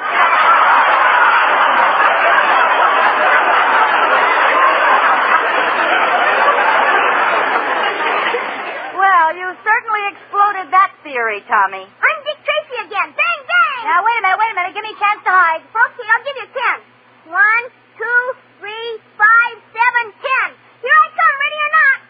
I see you, prune face. Come on with your hands up. You'll never get me, Dick Tracy. You asked for it. Bang, bang! Oh, you got me. Hey, where's the ink, Liz? This fountain pen is empty. Stop that rod. Huh? Bang, bang, I got you, mister. Liz, what are you doing on the floor? I'm dead. I got you that time, mister. Oh, quiet. Liz, will you answer me? Hold down, George. You're dead, too. No, he's not. I just winged him. Oh. Now I'm taking you both prisoner. Hold out your right hand, you. Quiet. Liz, where is that ink? Come on, let me put the bracelets on you. I'm Dixie. It's past my bedtime. Go ahead, George. It'll only be a minute. He has to go right home. No, Liz. There. And now your left hand, prune face. Okay, here. There. That washes up this case. Well, I have to go home now. Good night. Good night, Dick. Oh, honey, wait a minute. You forgot the handcuffs. Oh, yeah, the bracelet. Yes, get out your key and unlock it. Well, what are you waiting for, Tommy? I don't have a key. What do you mean you don't have a key? Liz, I told you some crazy fool now thing be like that. calm, George. Tommy, didn't a key come with a set? Yeah? Well, where is it? It's right here in the box. Now, see, George, you just have to be calm. But those aren't the handcuffs that came with the set. What? They're ones that Daddy had in the attic. Well, goodbye, George. Oh, I almost pulled my arm out of the socket. Yes, we're handcuffed. Remember? Boy, did her head snap.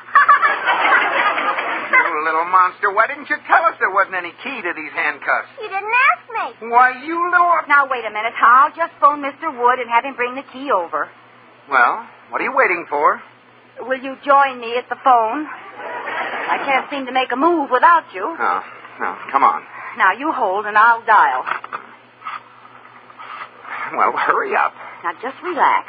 We'll be out of these before... Hello, Mr. Wood. This is Mrs. Cooper. You know those handcuffs you gave Tommy? Well, we were playing, and he put them on George and me. And, could you bring the key over and unlock them? Well? George, at our wedding, when the preacher said, "Till death do us part," he wasn't kidding.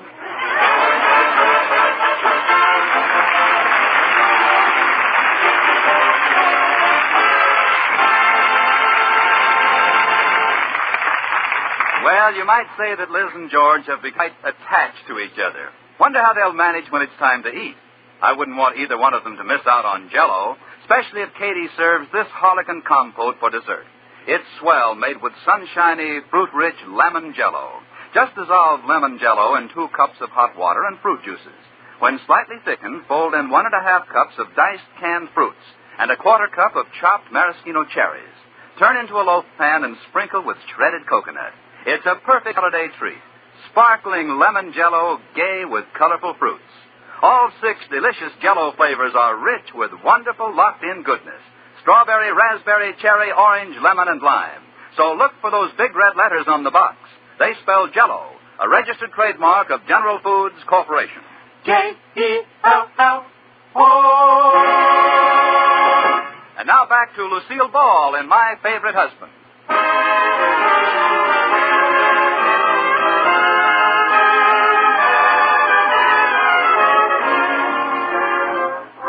Well, Liz and George have been real buddy-buddy since little Tommy Woods inadvertently handcuffed them together several hours ago. Right now, we find them frantically trying to get the darn things off. Ouch! Oh, sorry, the file slipped. Am I getting any place, Liz? Well, you're not doing much to the handcuffs, but you've got one of my fingers filed almost through. Oh, great. Are you sure you called every locksmith in the book? Yes, and not one of them was in his office. I don't understand. It's only midnight. Oh, handcuffed. Oh, Liz, how do you get me mixed up in ridiculous scrapes like this? It isn't easy. Oh, now there must be some way out of this. I know. We can call the police. Come on, back to the phone. Oh, no, we can't do that. Not the police. Why not? They can... George, is there something about your past you haven't told me? Oh, now, Liz. Have you been up the river? Now, cut it out. Tell me all, George. I won't squeal to the bulls. Look, if we call the police, our pictures will be in all the papers. Oh, I can see the headline now. Dick Tracy captures Mr. and Mrs. George Pruneface. Well, what's the difference? Oh, nothing. Just my job, that's all. This fellow Curtis is the most conservative businessman in town. One line of bad publicity, and we won't see a penny of his money.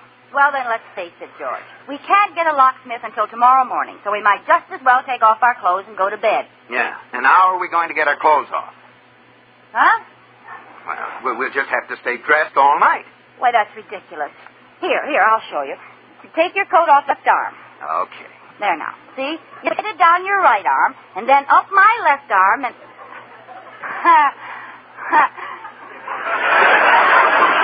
Well? Yeah, I guess there's no way for me to crawl through the sleeve, is there? No. Well, we'll have to undress with the scissors. Oh, now, don't be silly. We'll just sleep with our clothes on. Oh, well, don't be so grumpy. It could be worse. How? Well, suppose we weren't married. We'd have to sleep in separate rooms and slide our arms under the door. That would be worse. No, it wouldn't. After the locksmith cut us loose, I'd be a bachelor. Well, come on. We can at least try to get some sleep. George, can I ask you a little favor? What? Don't turn over quick during the night. You're liable to flip me right out the window.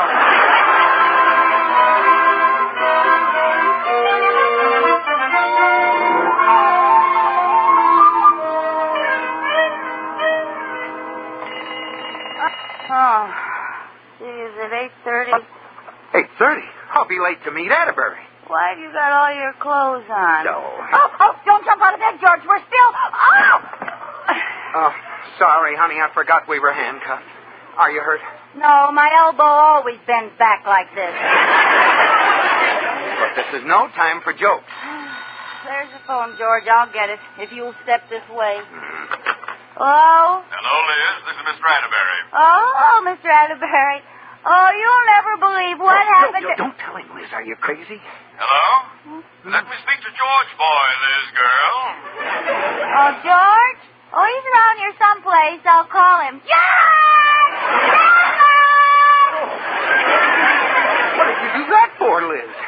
You said you didn't want him to know we were locked together. No, it's a good idea. Be right there, Liz! Now, hello? Where are you, George boy? I'm waiting. Mr. Curtis will be here any minute. I want to look over those figures. Oh, well, is it all right if I'm a little late? Late? This is the most important deal of the year. Tell him you're sick. Yeah, well, I know, sir, but Tell him you're sick, honey. What's the matter with you, George? Well, I'm sick, honey.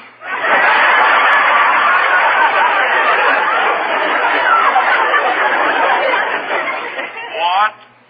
Oh, I'm really sick. I've got to have a little wart removed. Now, just a minute. Give me that phone. He's too sick to talk, Mr. Atterbury. He'll be down there as soon as we get a locksmith. Locksmith? I mean the doctor. He's got lockjaw. You get him down here by 10 o'clock, locked or unlocked, or he's fired. Goodbye. Oh, don't worry, George. We'll get you there. I'll call the locksmith. You go and shave. No, wait a minute.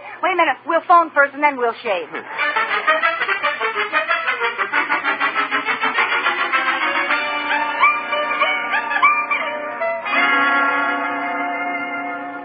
Oh, darn it, Liz.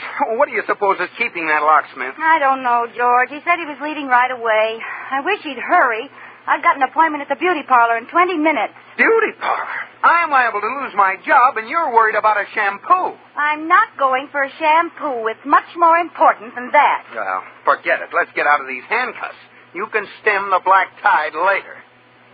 Please. You don't have to put it so crudely.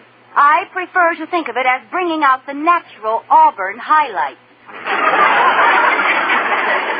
Well, let's just call it Operation Henna. Oh, that must be Mr. Hussey, the locksmith. Oh, finally. You're the folks who's called for a locksmith? Yes. Yes, where have you been? Well, I got here as fast as I could. Had a little trouble. I locked my keys in my car. Always meant to make an extra set, but never got round to it. Yeah, well, will you get these things off? No, don't rush me, lady. Let me look at them first.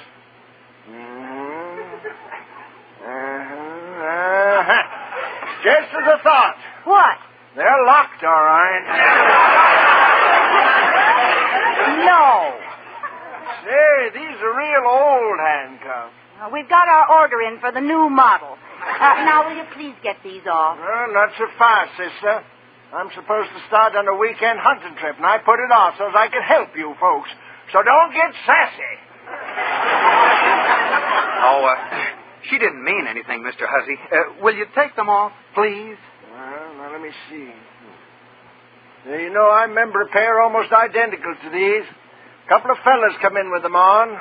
They was wearing suits with black and white stripes. Well, I know, Mr. Hussey. Well, that looked kind of suspicious to me. Till they explained they'd been to a Halloween party. That was a good one. Now, if you'll just... Of course, that was kind of odd, too, considering it was the middle of February. But they looked like honest fellas. Besides, I had a gun in my face. Look, how about these handcuffs? We're in a hurry. I told you the story as fast as I could. Well, let me see. Oh, sure. Yeah, I can open these. Here, I got the key back to the shop that'll unlock them. Yeah. Back to the shop? Yeah, now, don't you worry. I'll be back here in 45 minutes. Oh, no! Wait a minute. Could you come back to the duty shop here? Are you out of your mind? Well, don't you see, George? You can't go to the bank with these on. We have to wait for Mr. Hussey anyway, so we might as well wait there. I'm not going to any beauty parlor with you. Oh, please, George. If you won't do it for me, do it for my roots. No. Yes. No. Yes!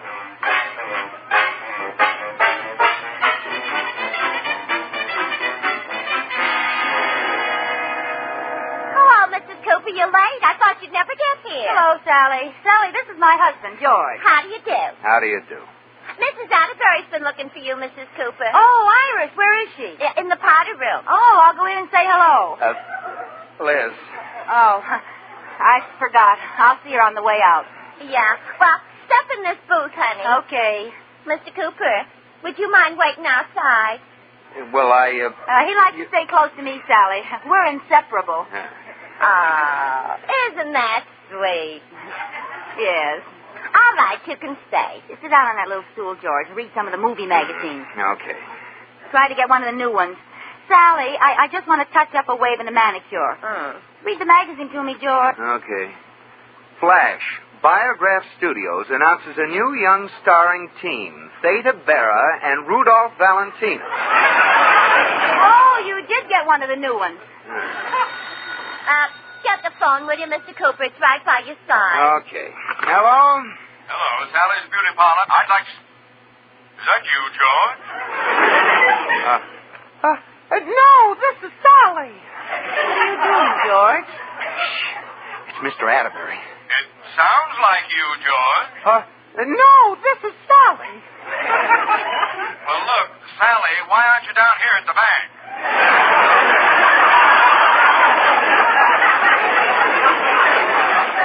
I called your home and they said you were at the beauty parlor. Well... I'm disappointed, boy. I always thought that wave was natural. I suppose you're really a brunette, too. Well, look, Mr. Atterbury. George, you get down here right away. Oh, let's go, Liz. Mr. Atterbury is furious. What about the locksmith? All the heck with him. What about my hair? Well, I'll have to wash the dye out. Well, now, we don't have time. Now, come on. Oh, good heavens, what'll happen to my head, Sally? Well, it depends on how soon you get back. It'll either be orange, red, cerise, or bald.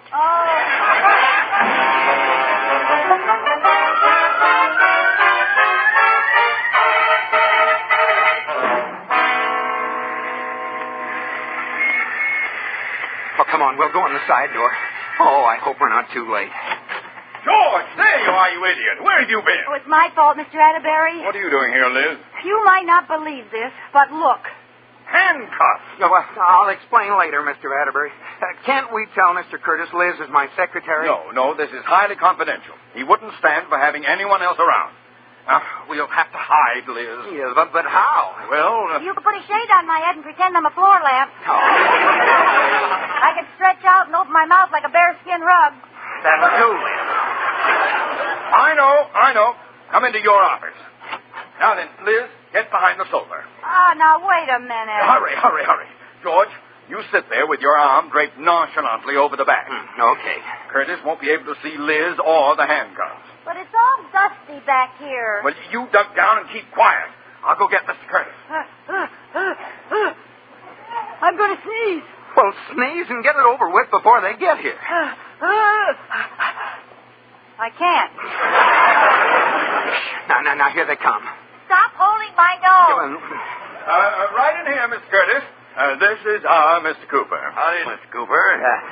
Pardon my left hand. Certainly. He's left-handed. Well, let's all sit here on the sofa, and George can go over the figures for us. All right. Well, Mr. Curtis, this is the way I figure it. Gesundheit. Gesundheit.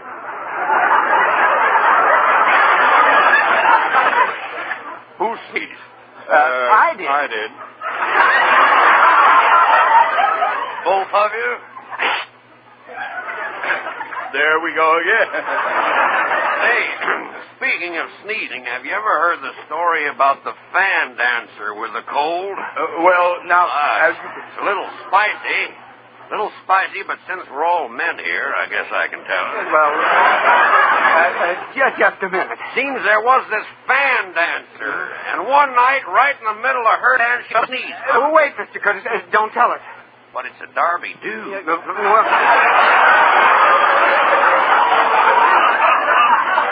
see, I've heard it. Yeah, so have I. I haven't.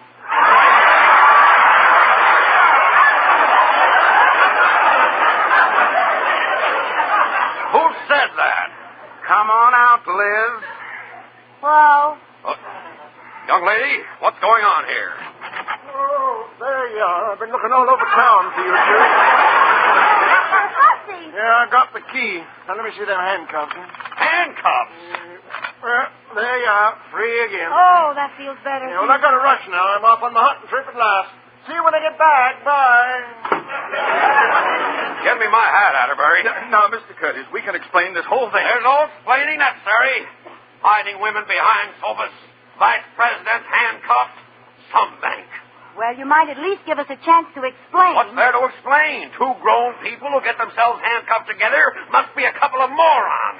But that's just it, Mr. Curtis. It wasn't our fault. It was the little boy who did it. It could happen to you, too. Never. Well, don't be so sure. Suppose you were George and little Tommy Wood put one handcuff on your wrist like this, and the other one on mine like this.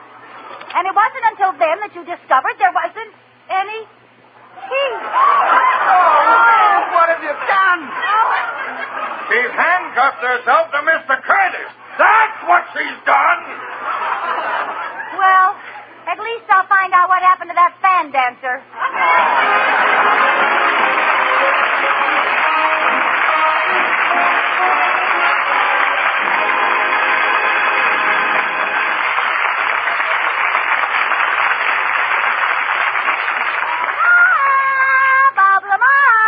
Yes, Lucille, what gives tonight? Bob, it's almost New Year's Eve.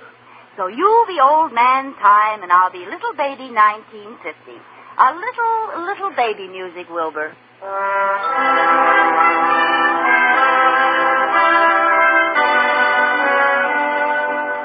I'm old Father Time getting ready to push 1949 into the past. Oh, here comes the little new year now. Jello, everybody. Jello, Jello, Jello, Jello. Here, why are you saying Jello? What? Why are you saying Jello? Can't sell anything, saying glue. True. Say, 1950. Oh, you wait till I look at my price tag. I'm 1950, and I'm worried, Pop. Why, child? I just got my first look at this world I'm coming into. Ay. Well, child, there may be some things wrong, but they're working them out. They have wonderful new inventions. And they have Jello. Ooh. Oh, what am I saying? Oh, Jello is wonderful. Yes, Jello comes in 6 delicious flavors. Comes in strawberry, raspberry, cherry, orange, lemon, and lime. And cherry. I said that. I know, but I left it out last week. And that flavor makes you think of the real ripe fruit itself. It's locked in until your first delectable spoonful. So look for the big red letters on the box. Oh, I will. You know I will. And, child, you know what they spell, don't you? Uh-huh. They spell, You know they spell Jello, don't you? Uh-huh. And Jello spells a treat. Uh-huh. And Bob, get out of my way. I'm in. Happy New Year, everybody!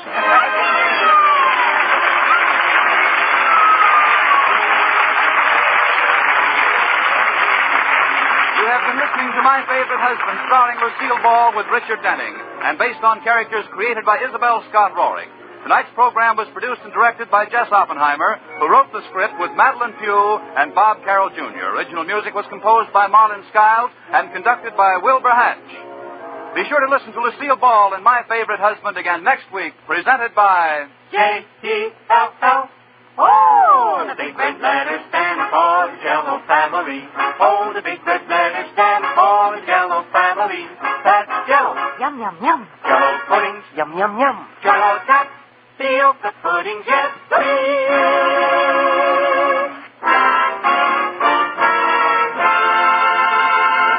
Oh, it's log cabin syrup for mine. With that real Northwood flavor, so fine, oh, so fine. Blended cane and pure maple, it's topped on your table. That real maple flavor does pancakes a favor. It's log cabin syrup for mine. Yes, Log Cabin is the syrup with that delicious Northwoods maple flavor. It's America's most popular quality table syrup. Enjoy it on waffles or pancakes for Sunday night suppers as well as at breakfast. It's Log Cabin syrup for mine. Listen to Lucille Ball and My Favorite Husband again next week. This is CBS, the Columbia Broadcasting.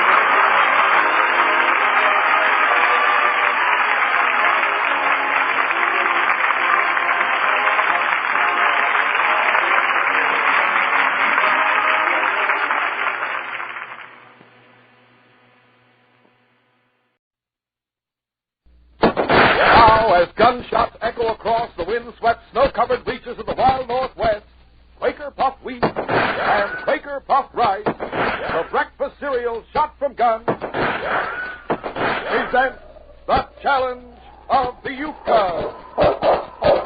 It's Yukon King, swiftest and strongest lead dog of the Northwest, blazing the trail for Sergeant Preston of the Northwest Mounted Police in his relentless pursuit of lawbreakers.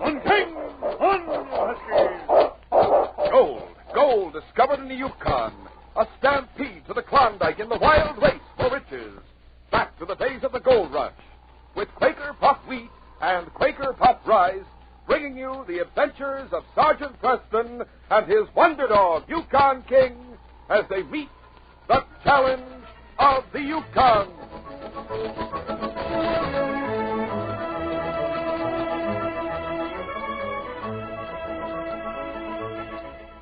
Here's a taste treat you ought to repeat. It's Quaker Puffed Rice and Quaker Puffed Wheat. These famous ready-to-serve breakfast cereals are actually shot from guns to make them bigger and better tasting. They have a come-back-for-more nut-like flavor, a come-again tender crispness, and they're good for you. Yes, a delicious, nourishing treat, and so easy to serve. Make sure the big red and blue packages of Quaker Puffed Wheat and Quaker Puffed Rice are on your breakfast table every morning.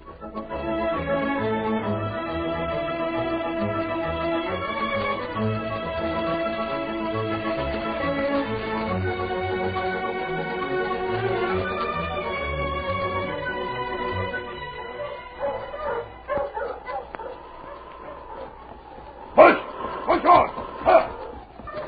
The moon was full, and the northern lights streaked across the sky, but the trail ran along the base of a thickly wooded slope, and the tall pines cast black shadows across it. Cass Evans urged his team to greater speed. Push that!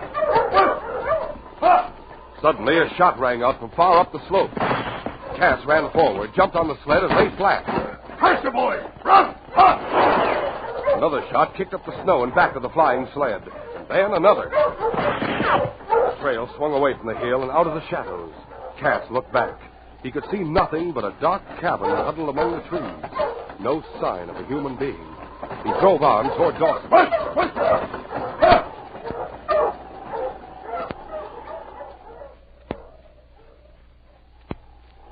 When he reached town, he unharnessed his dogs and back to the Palace Hotel, turned them into the run, and went directly to Northwest Mounted Headquarters. You're Sergeant Preston, aren't you? That's right. I'm Cass Evans. I own the Aurora mine on Empress Creek. I know. What can we do for you? Well, to tell you the truth, I think someone's trying to murder me. What? Yes, Well, let me tell you about it from the beginning. Sit down. Thank you. In case you're not familiar with the Aurora, it isn't a placer digging. It's really a mine. We've driven our shaft straight into the hill. I remember when you started to operate. About a year ago, wasn't it? A little more than a year. We've been very successful. But 3 weeks ago, there was an accident. A cave-in. Some of the timbers gave away. I was in the mine at the time. In fact, I was the only one in there. Work had finished for the day. Were you near the cave-in? I was close enough. I could have been killed, but I wasn't. And actually, there was no great damage done. But it wasn't an accident, Sergeant. No? Someone had sawed almost completely through the timbers. I see. I believe I know what you're thinking. That it would have been hard to call it an attempt on my life, an attempt to kill me personally, unless, of course, the timbers were weakened just before work ended that day or just afterward. You see, I make a habit of inspecting the mine just before I go to bed, and I do it alone. I test the timbers. You get what I mean, Sergeant? I can see the possibility. Well, that was the first time. But since then, I've been shot at twice while driving into Dawson. Once a week ago, and once tonight. Well, that's something else again. Why didn't you report it a week ago? It was a single shot that time. Wooded country. I heard the bullet go by my ear, but it could have been a stray shot from some hunter's gun. You see anyone?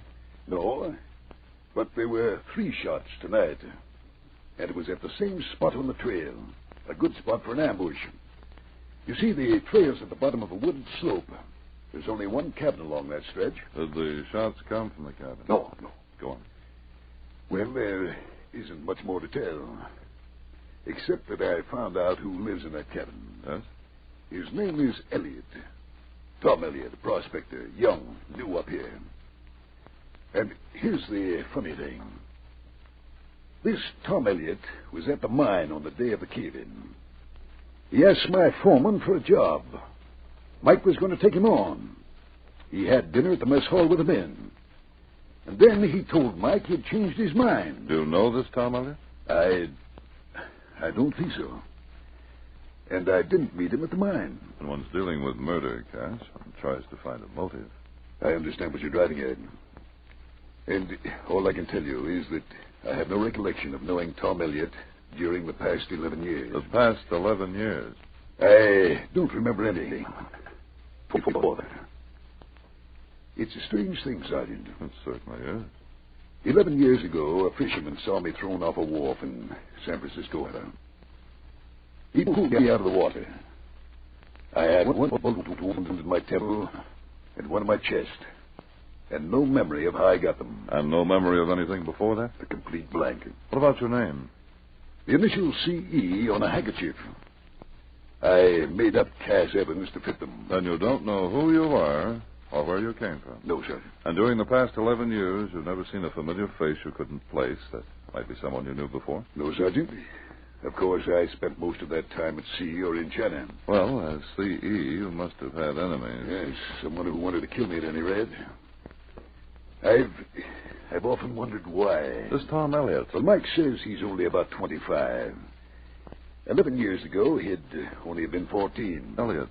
Evans. Does your name really be Elliott? Could he be a relative?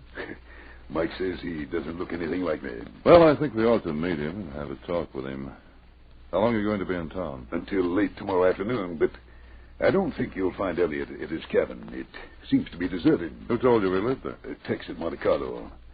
I inquired when I was shot at a week ago. Must be Lookout Hill you're talking about. See, that's the place.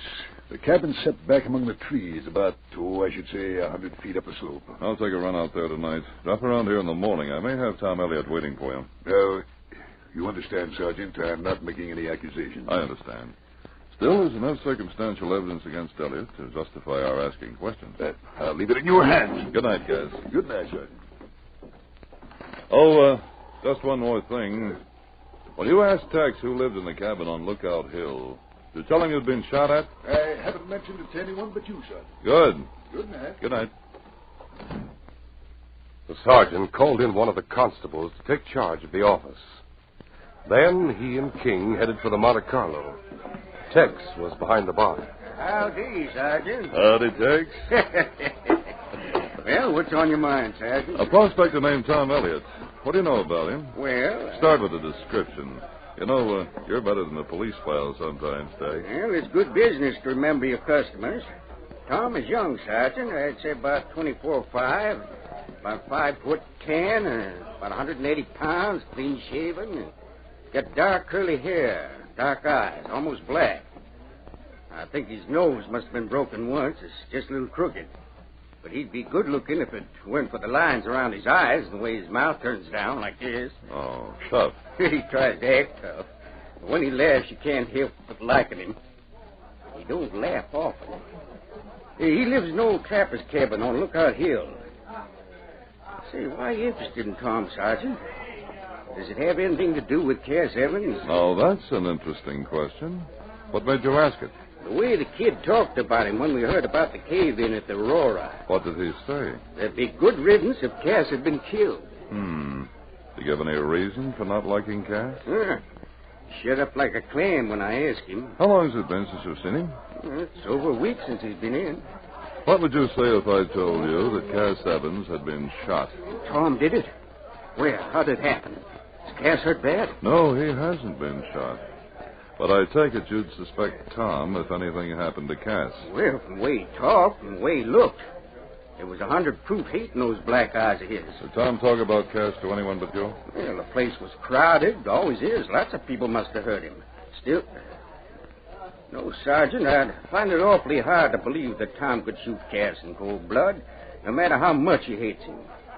Just isn't that kind of an hombre. You're a good judge of character, Tex. But there's only one thing for me to do, and that's to find out what's behind Tom's hate. That means we're hitting the trail for Lookout Hill, King.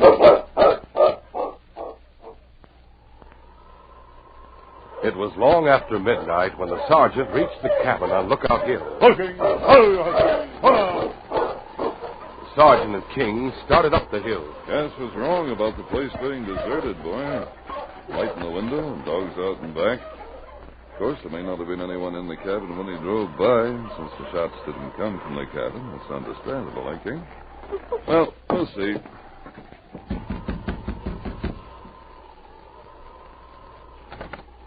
You Tom Elliott? Yes. Sergeant Preston, Northwest Mounted Police. What do you want, Sergeant? Well, I have a talk with you. What about? About Cass Evans. I don't know any Cass Evans. He owns the Aurora Mine on Empress Creek. Oh, I guess maybe I've heard of him. And had a lot to say about him in the Monte Carlo. Oh, that I must have been drunk. I don't know Cass Evans. Well, if that's going to be your attitude, I'll have to arrest you and take you back to Dawson. Right. What for? Someone fired at Cass Evans from the woods near this cabin tonight. I didn't do it. You'll have a chance to prove it. Put on your parka. You're coming back to Dawson with me. No, Monty, up in your hands, you're coming. Keep that dog back or I'll shoot him dead. Back, King. Now, you, Sergeant, step inside. Tell the dog to keep back. Stay outside, King. Shut the door, Tom. I'll take your gun, Sergeant. He had a gun in my back, Sergeant. I couldn't do anything. I couldn't warn you. Too bad you couldn't get rid of him, Tom. Too bad for you, Sergeant. What was your objection to my arresting him? Why, Sergeant, what would be the use of Tom going to jail for Cass Evans' murder until Cass is dead? I guess maybe we'll have to blame him for your murder, too. We'll continue our adventure in just a moment.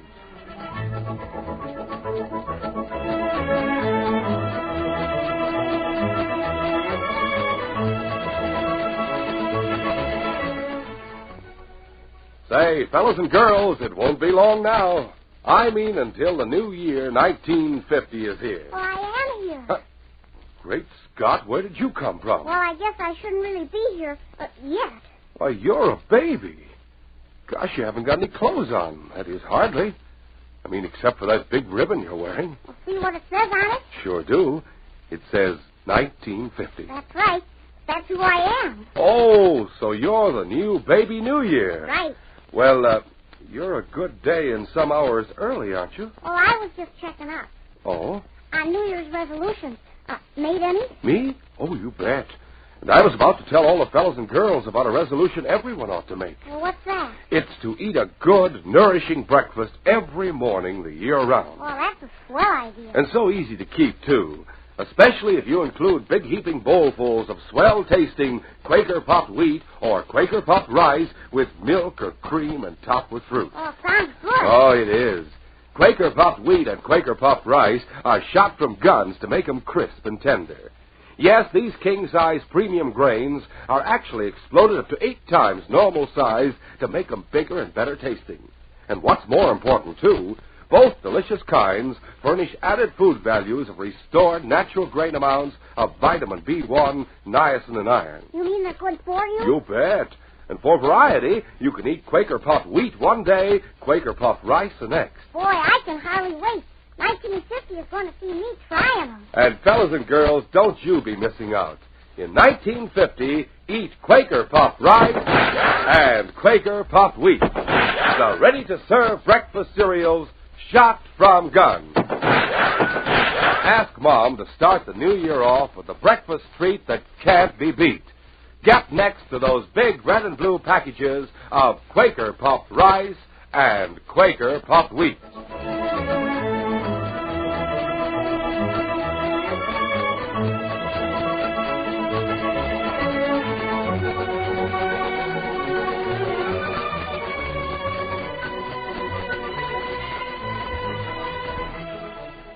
Now to continue.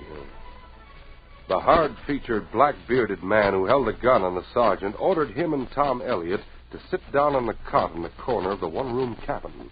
Then he settled himself in a chair near the stove. I'm not going to take a chance in tying you two up until Brant gets back. But if either of you make a move, I'll shoot. I've seen you around Dawson. They call you Laramie, don't they? Some folks do. Were you the one who fired the shots at Cass Evans tonight? No. It was the other one. The one called Brant, Sergeant. Oh? Shut up. What can you do to make me? I can pull this trigger. Well, sooner or later anyway. I've been a prisoner here for more than a week, Sergeant. Twice they've tried to shoot Evans. If they'd succeeded either time, they'd have put a bullet through me and left me lying near the trail. It would have looked like a gunfight with 2 casualties. Great scheme. Only Brant can't shoot straight. Your boss won't like it when he finds out he's failed again, Laramie. Shut up. Who is their boss, Tom? I don't know. Somebody who tried to kill Evans a long time ago, and, well, he's afraid that Evans will recognize him and send him to jail. You talk too much, Junior. You've been doing the talking all week. I may have to keep you alive, but there's nothing to stop me from beating your head in. Don't try it, Laramie. My hands are perfectly free, remember? Go on, Tom. They plan to pin the blame for Evans' murder on you because of what you said at the Monte Carlo, right? That's right. Now, don't take any of that back. I have no sympathy for him. Why not? Because he's my father. Your father? And you find that a good reason? He deserted my mother and me when I was only 13. Left the 2 of us to run the ranch, went to Frisco with a load of cattle, and never came back. It's a sad story. Save your laughs. It gets sadder. We lost the ranch, and Mom died. She was always sure that something had happened to Pa, or he'd have come back to us. I'm glad she never found out the truth. What truth? That he just ran away and left us, changed his name so we couldn't find him. When I think of it, him, the owner of the Aurora, with all the money in the world, and but just a few dollars would have meant to Mom. You've got it all wrong, Tom. Yeah? Yes. Now that I finally have it straight... King! What's up? In response to his master's voice, the great dog King, who had been lying just outside the door, threw himself against it. In a fraction of a second, Laramie turned his head toward the door, and the sergeant was on top of him. As they rolled on the floor, the sergeant held Laramie's gun hand away from him. One shot went into the ceiling, and then, with relentless pressure, the sergeant twisted Laramie's wrist. The gun skidded across the floor. Get it, Tom. I got it. All right, you. Stand up. Good thing you didn't look through my pocket. He'd have found these handcuffs. They look better on you than they would on me, Laramie. What have I done? You mean, what have you accomplished? Nothing, I'm glad to say. But you've shown enough criminal intent to put you in jail for a long time. All right, King, I'll let you in, boy. All right, fella, it's all right. Sorry to have worried you. Good work, King. Sergeant, you said I had it all wrong. What did you mean? Tom, you heard Laramie say that his boss tried to kill your father once. I didn't have anything to do with that. I never met Dexter until he hit Dawson 2 months ago. So it's Dexter, the promoter. Thanks very much. Dexter and Brant. But about Pa. He was shot, Tom. Motive was robbery, I suppose. He was thrown into the harbor for dead, but he was rescued. Well, then why didn't he come home? Because he lost his memory and never regained it. He changed his name because he didn't know his right one. His only clue was the initials on a handkerchief, C.E. And Mom was right all along. Yes. His name is Charles Elliott. Wouldn't you like to tell him that, Tom? You know I would, Sergeant. Lost his memory. Then he couldn't have sent Dexter to jail. Dexter had nothing to be afraid of. He has now. And so have we until Dexter's behind bars. Sergeant, there's Brant, too. He's coming back here. If he's still in Dawson, we'll pick him up there. And if we meet him on the trail, he'll join our party. Let's go. As they started out with Laramie riding the sergeant's sled and Tom driving his own, Ben Dexter was pacing the floor of his room in the Palace Hotel. Brant was sitting on the bed.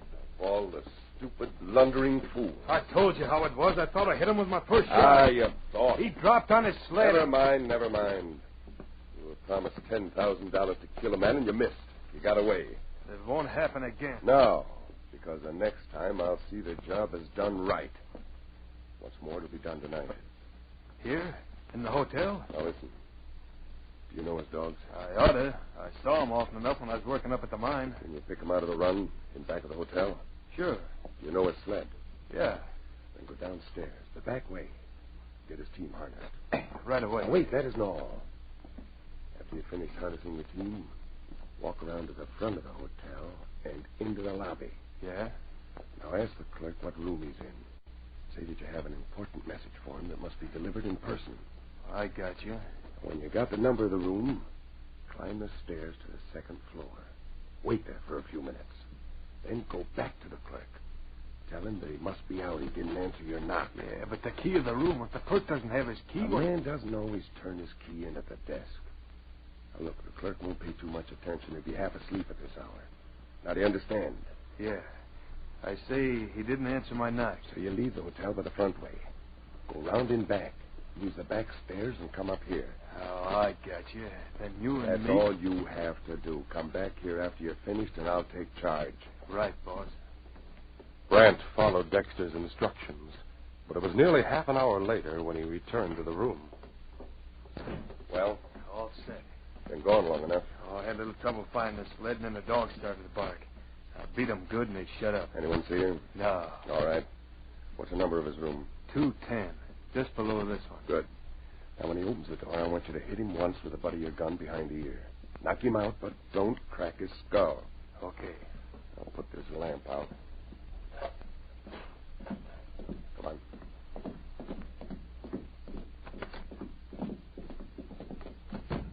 The two men walked swiftly down the corridor to the back stairs, then down the back stairs to the second floor.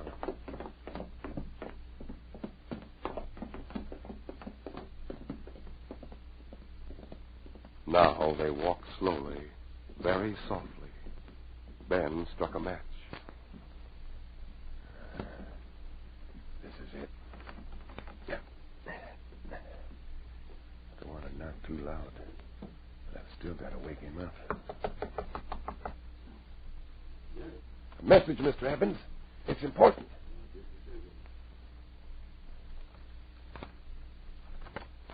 Get him.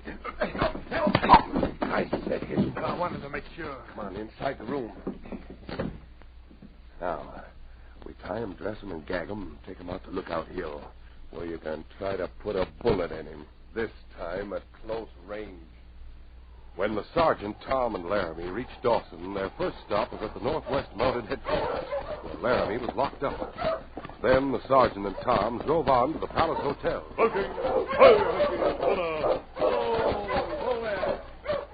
Pretty late, Sergeant. After 11 years, I don't think your father will mind being wakened. Come on. Come on, gang.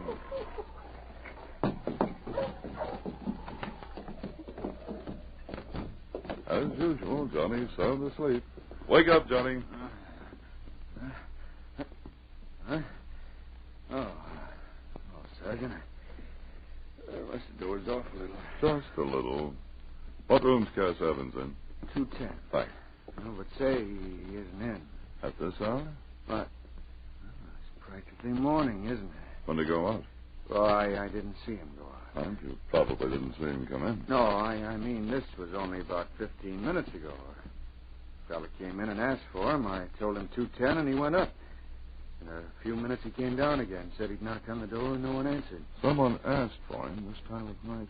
I think he works at the Aurora. Forgotten his name. A big guy with a red beard. Sergeant, that's Brant. Johnny, how long was he upstairs? Just a few minutes. Are you sure? It only seemed to be a few minutes. Come on, Tom.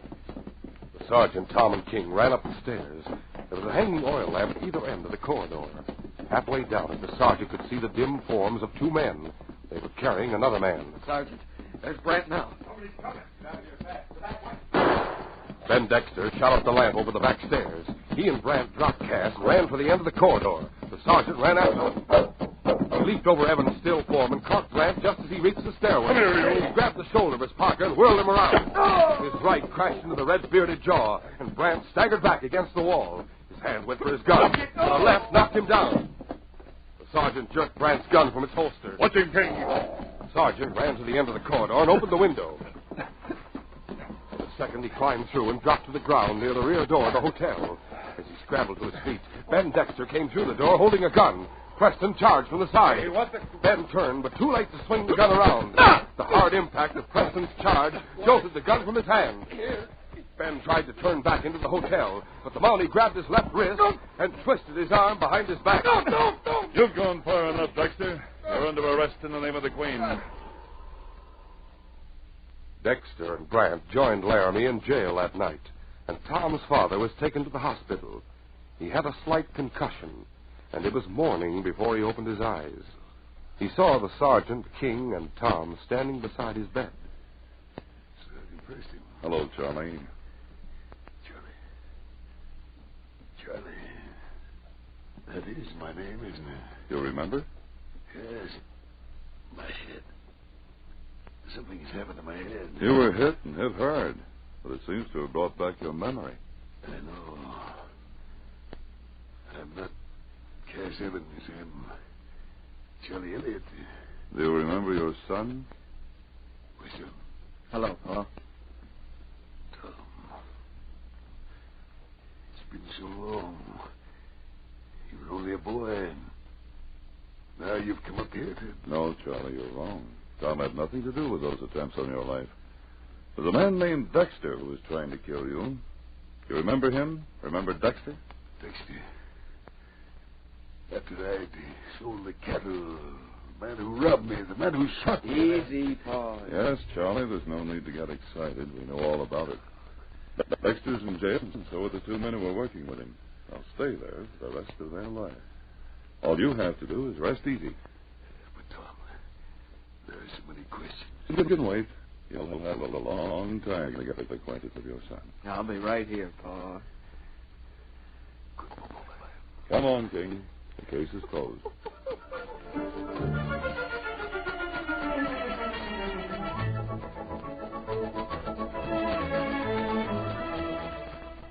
In just a moment, Sergeant Preston will give you a preview of Monday's adventure. Well, sir, fellas and girls, next Sunday is the first day of a new year. And right here is someone who wants to say something to each and every one of you. Here is Sergeant Preston himself. And naturally, I don't have to tell you that King is here, too, right beside you. Fellows and girls, King and I just want to wish you a happy new year. May the coming year be the finest, the happiest ever for you and your family. How about it, King? That's King's way of saying for the both of us, Happy New Year. And Sergeant Preston, that goes for me and all of us here. And for the Quaker Oats Company, makers of Quaker Puffed Wheat and Quaker Puffed Rice. Yes, from all of us, a Happy New Year to one and all. Listen Monday when Sergeant Preston and Yukon King meet the challenge of the Yukon in the case of Rainbow's End. When Andy Miller was released from prison and paroled to me, I found him to be a likable young man determined to make good. His conviction had been based on circumstantial evidence, and I decided to reopen his case. This decision took King and me on a strange trail that was marked by murder. Be sure to hear this exciting adventure Monday. These radio dramas, a feature of the Challenge of the Yukon Incorporated, are created and produced by George W. Trendle, directed by Fred Flowerday, and edited by Fran Stryker. The part of Sergeant Preston is played by Paul Sutton. They are brought to you every Monday, Wednesday, and Friday at the same time by Quaker Puffed Wheat and Quaker Puffed Rice, the breakfast cereal shot from guns.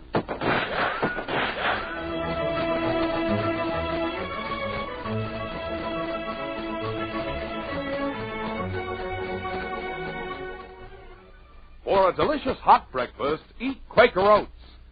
The giant of the cereals is Quaker Oats. Delicious, nutritious, makes you feel ambitious. The giant of the cereals is Quaker Oats.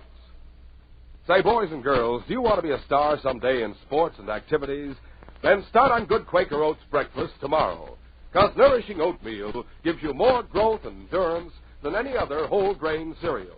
Remember, Quaker and Mother's Oats are the same.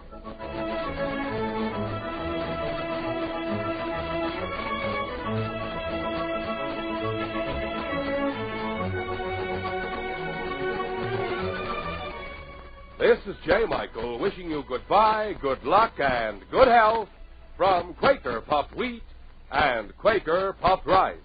So long. This is ABC, the American Broadcasting Company. Oh, Riley, don't make any plans for a week from tonight. A week from tonight? Why not, Zelda? Well, we've been invited to dinner at the Gillises. Oh, okay, but tell them we can't get there too early because the Life of Riley program is going on 1 hour later starting next week. And you know me, I never miss it. Oh, it's the life of Riley when Pabst Blue Ribbon you drink. The finest beer served anywhere, so let the glasses clink. Oh, east or west or north or south, there's nothing like it at all. Yes, you're living the life of Riley when for Pabst Blue Ribbon you call. When for Pabst Blue Ribbon you call. Pabst finest beer served anywhere, proudly presents The Life of Riley, starring William Bendix as Riley.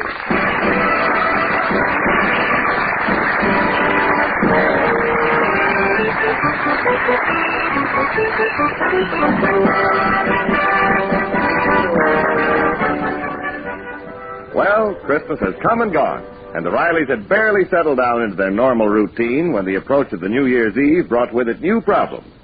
And knowing Chester A. Riley as we do, we can expect that the birth of a new year will find Riley a very nervous midwife. Hey, Peg, when's New Year's Eve? Friday? No, this year it's Saturday. And guess what? Saturday, huh?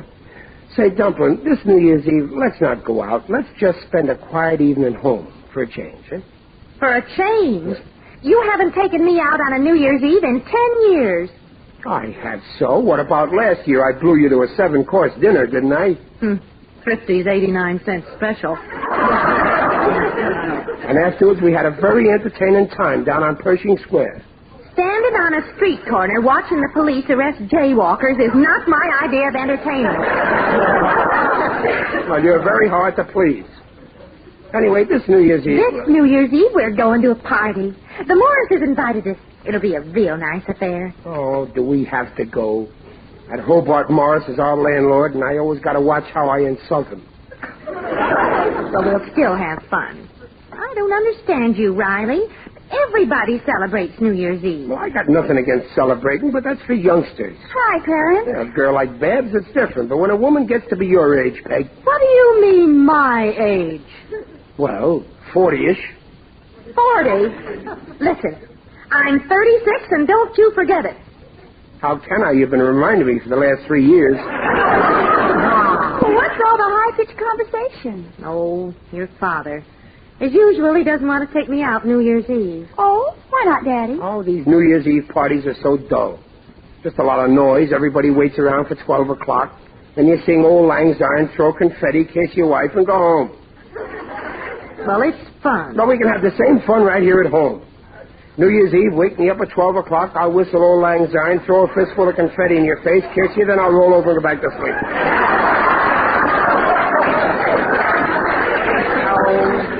You're hopeless. Oh, but Peg... Riley, we're going to the Morrises for New Year's Eve. Okay, I'll go. But I promise you I won't enjoy myself. Oh, Daddy, you're such an old fogey. That ain't true. I'm a very young fogey. But it's just that New Year's Eve is for youngsters. A girl like you, if she don't step out New Year's, well, it's pretty near a calamity. And wait, hey, who's your date with this year? I don't know yet. You haven't got a date yet? No, but You got the sorority dance. Yes. And you're chairman of the committee. You got to be there. Don't get excited. She'll be asked. But it's only a few days off. Well, Bob Wilson's dropping in tomorrow night. He'll ask me. How do you know? Did he say so? Well, not to me, of course, but Bob told his friend George Thompson, and George told his girlfriend Lucy, and her cousin Trudy has her hair done at Arlene's, and she's my hairdresser, too. I see. And Arlene told you. No. You see, Arlene Never told mind. That's enough. Listen, Babs, just to be on the safe side, sometimes a young fellow's shy about asking. Now, I know a good trick. When he gets here, I'll go next door to Gillis's, and I'll phone you, and you pretend that I'm a fellow asking you for a date. And you say, well, I don't know yet, but I'll let you know. And that'll make... Riley. What? That's enough. Babs will get dates without your help. She doesn't have to use any tricks. Anyway, not stupid tricks like that. Well, you're a fine one to talk. Where would you be today if your father hadn't used the same stupid trick on me?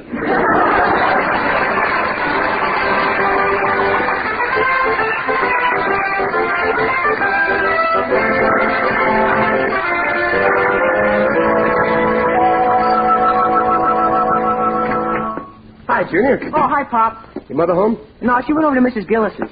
I think I'll listen to the news and hit the hay. Oh, wait a minute, Pop. Don't go in the living room. Oh, why not? Because Babs is in there with her boyfriend. Oh, yeah, that's right. Tonight's the night. Hey, I wonder how she's making out. Pop, you're not going to peek through the keyhole. Well, of course not. I'm too big. You peek. Tell me what's going on. Oh, no, Pop. It's not right for a father to spy on his daughter. Since when are you Babs' father? Go on, peek. Well, okay, but it isn't right. Well, you see anything? I see Babs. What about the boy? I can only see his arms. Where are they? Here, let me look. Watch it, Babs is coming. Huh? Oh. Daddy.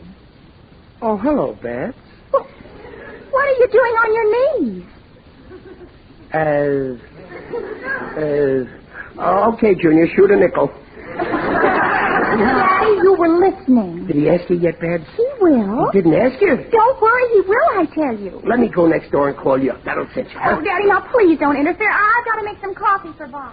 10 o'clock and the guy hasn't opened his mouth yet. She'll wind up sitting home New Year's, but not if I can help it. Oh, Pop, you better not go in there. Junior, you heard what Babs said. Don't interfere.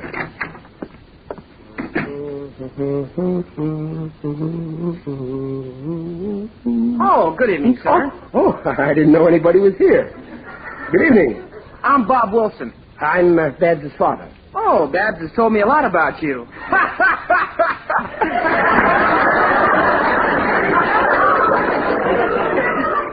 Did I say something funny? No, sir. Oh. How's your friend George Thompson? Oh, do you know George? He's fine. Oh. How's he getting on with his girlfriend, Lucy? Oh, you know Lucy, too. Yeah. How's her cousin, Trudy? Who? Does she still get her hair done at Arlene's? Well, I don't know. Oh, yes, she does. Well, if you say so, sir. I haven't seen you around before, have I? Well, no, I only met Babs last week. Yeah, great little girl, my Babsy. Yes, sure is. 1 in a million. Yes. Not like most girls you meet nowadays. You know the type I mean, those glamour girls, wild, never stay home. Babsy's a real nice, quiet, homely type girl. She is. She doesn't look it. Well, don't let her looks fool you. You know what I always say? She's a girl just like the girls that married dear old Dad. I never worry about her for a minute. For instance, she'll probably be going out New Year's. I beg your pardon? I didn't say anything. Oh. Well, she'll probably be going out to a dance New Year's Eve with some boy.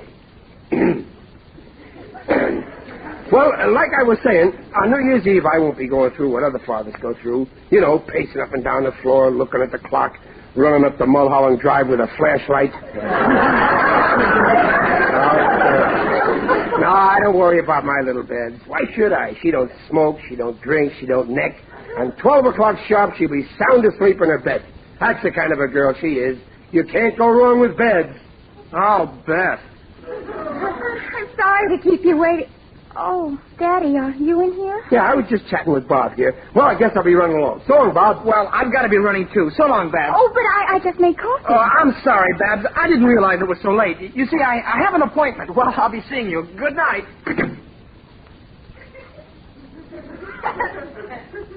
I told you to use the phone call trick. Well, I don't understand. When I went out for coffee, he was on the verge of asking me. Well, I don't understand it either. And after the build-up I gave you. Build-up? Yeah. What did you say to him? I didn't say nothing wrong. Just told him what a swell girl you are. You don't smoke, you don't drink, you don't neck. Oh, no. How could you tell him a horrible thing like that? But it's true. But you didn't have to tell him. I told you not to interfere. This isn't the first time. You're always driving like that. Cry, Babsy. I can't stand it when people cry.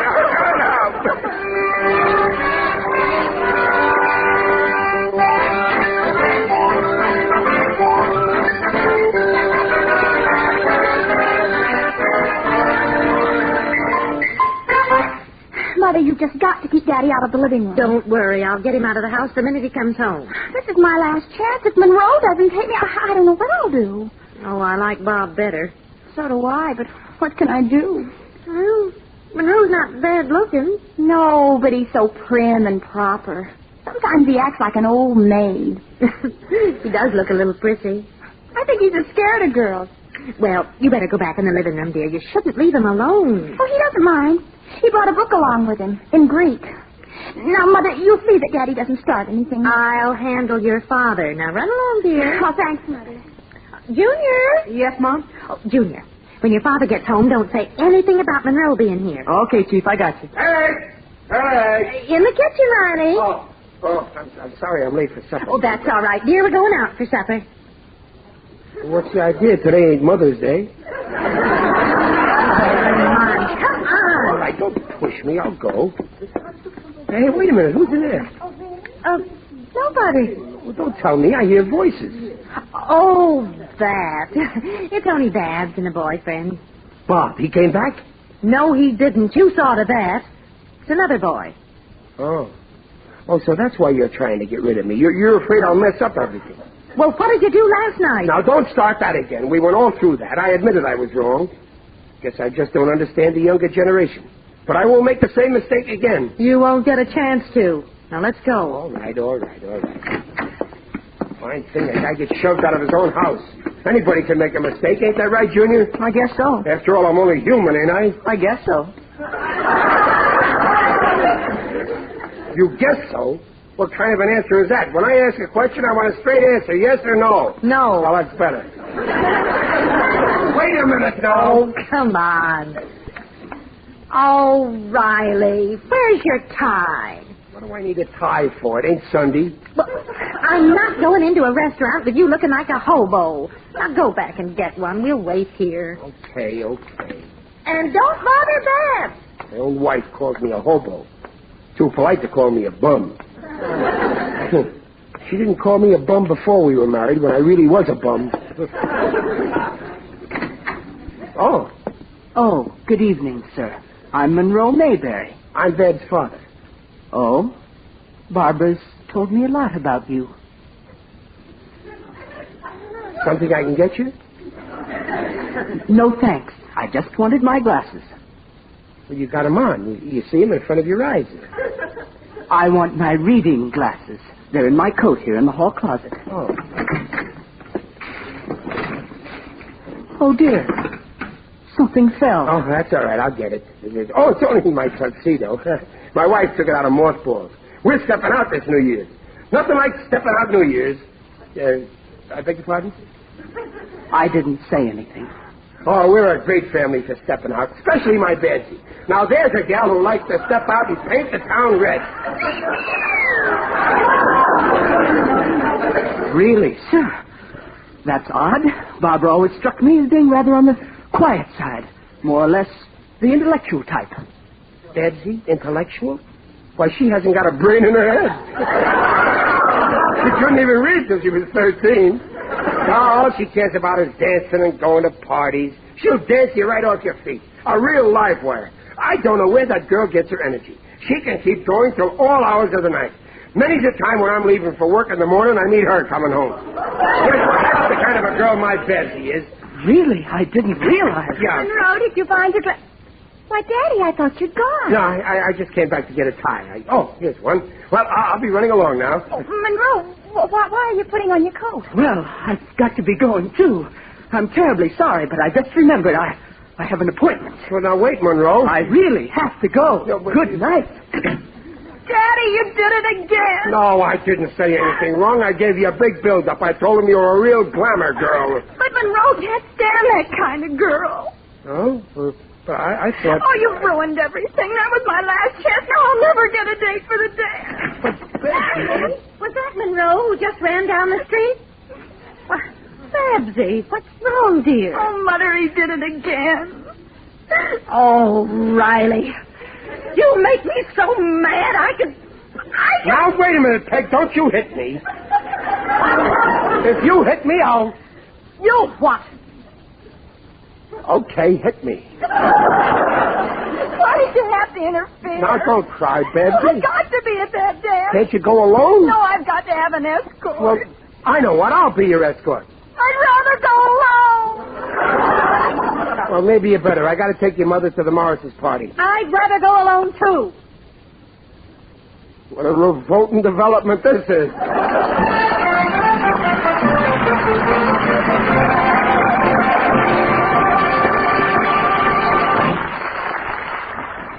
Pabst Blue Ribbon will bring you the second act of The Life of Riley in just a moment.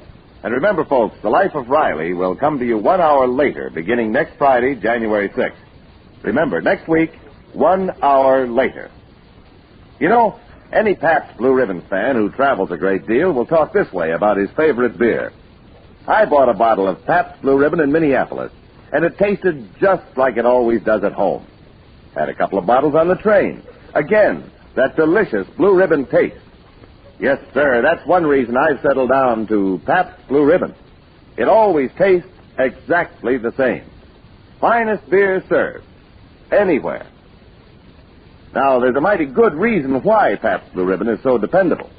Every operation in the great Pabst breweries, from grain to bottle, is under Blue Ribbon control. No guesswork, no hit-or-miss methods. Blue Ribbon quality all the way through. That's why more beer drinkers bought Pabst Blue Ribbon in 1949 than ever before in Pabst's 105-year history. Taste it. You'll see why Pabst Blue Ribbon, wherever you go, is called the finest beer served. Anywhere. You hear it everywhere. Finest beer served anywhere. 33 fine brews blended into one great beer.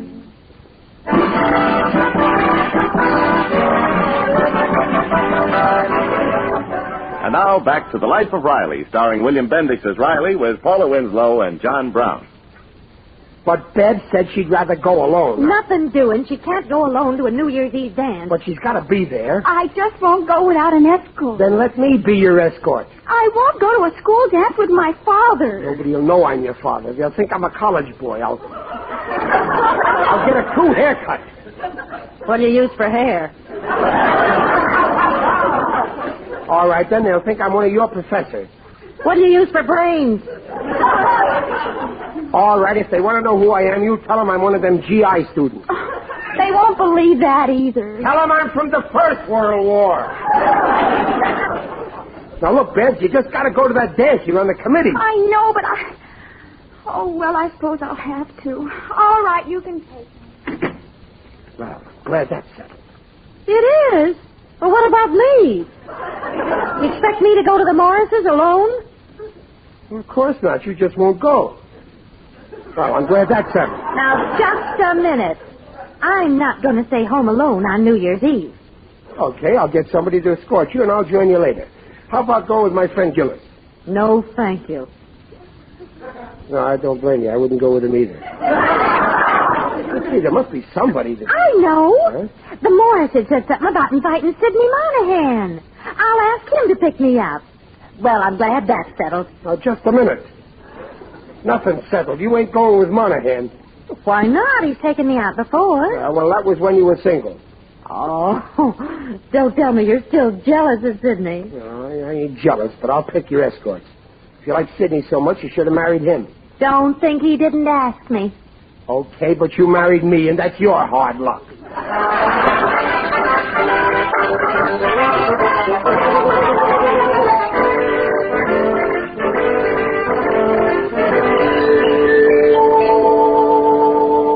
Well, have a look, Junior. Pretty classy in the tux, huh?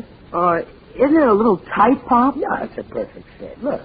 Well, what's making that bulge in your back pockets? Your wallet? Huh?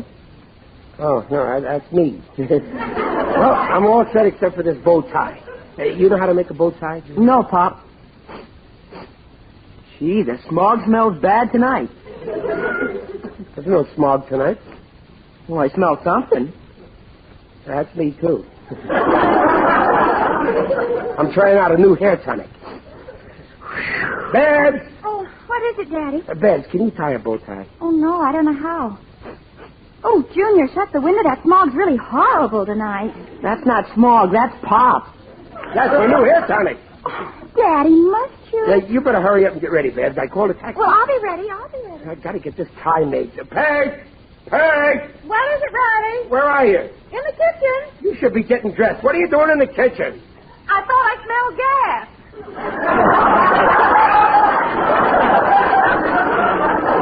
That ain't gas, Mom. Quiet. Can you tie a bow tie, Peg? Now, don't bother me, Riley. I got to finish dressing. Well, Let's see who that is, Junior. Okay, Pop. Gotta get this tie right. Who is it, Junior? It is I, Digby Odell, the friendly undertaker.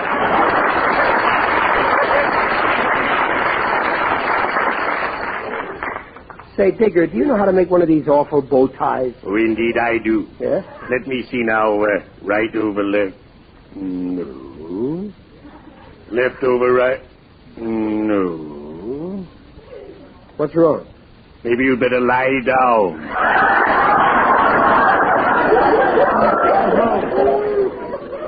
do I have to? No. I've got it. There. Huh. You're a picture. Yeah. Do I look real sharp, Digger? Sharper than most of the people I've seen lately. Well, thanks, Digger. Well, is your dear wife ready? Yeah, but, look, Digger, I didn't tell her yet that you're going to escort her. Oh, why not?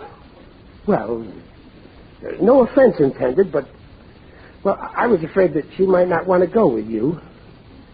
You're not offended, are you, Digger? Why should I be? Nobody wants to go with me. But believe me, eventually they go.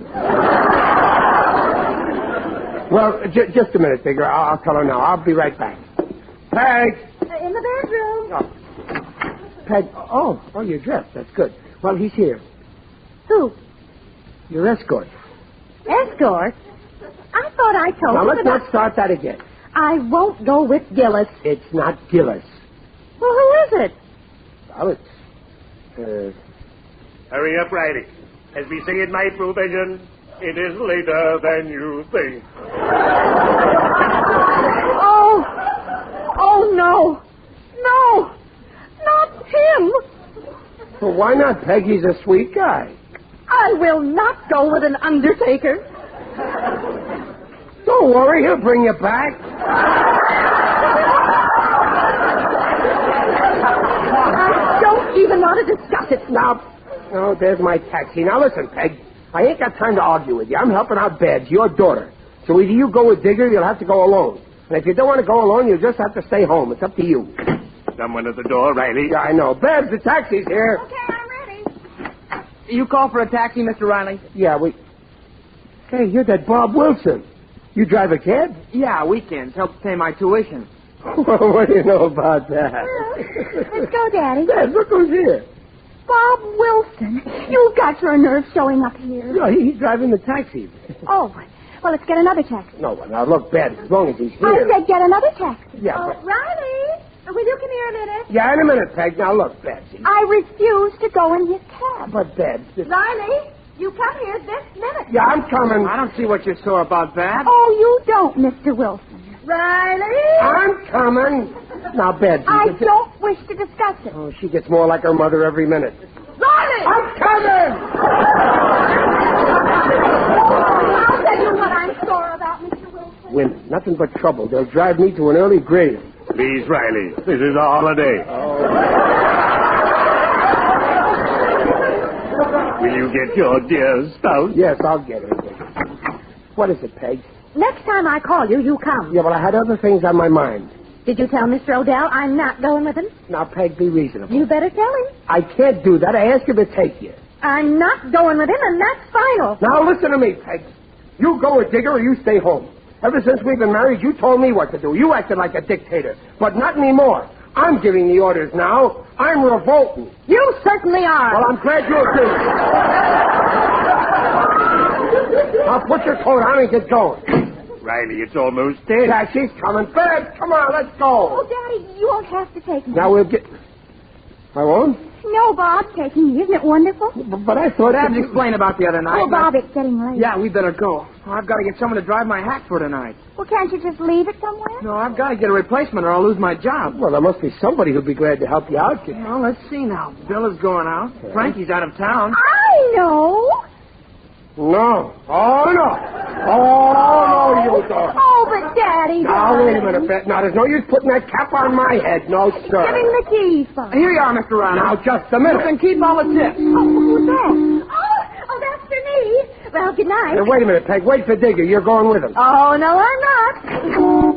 I'm coming, Sidney. You're going with Monahan? Yes, dear. Happy New Year. Now, wait a minute, Peg. Mother, can you give us a lift? Why, sure. Come along. But, Peg. Good night, Daddy. Happy New Year. But, Peg. Happy New Year, Mr. Riley. Bring the cab here when you're through. But, Bob. 3 a.m. Happy New Year. Happy New Year. Happy New Year. Now, wait, Peg. Come back. This ain't bad.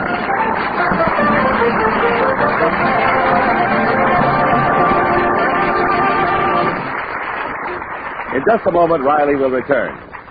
Who's going to win the Rose Bowl game on New Year's Day? And the Cotton Bowl and the Sugar Bowl? Lots of exciting football broadcasts coming up this weekend. You armchair quarterbacks better be prepared with plenty of Pabst Blue Ribbon cooling on the ice. Lug it home from the store the easy way in the new Pabst Blue Ribbon Handy 6 carton. No clumsy paper bags to carry. Just slip your fingers into the convenient new handle and be on your way with 6 cans of Pabst Blue Ribbon. Finest beers served anywhere. Ask your dealer for the Pabst Handy 6 carton tomorrow.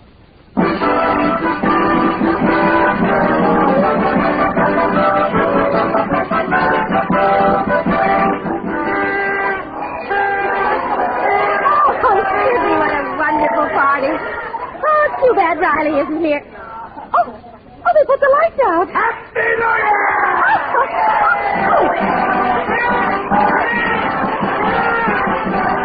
Sidney! Oh, stop that! Oh,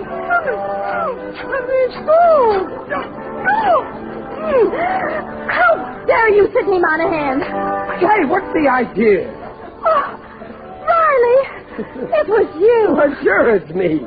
You don't think I trust you at 12 o'clock New Year's Eve with Monahan around? Happy New Year, Dublin. Happy New Year, Riley. Happy New Year, everybody.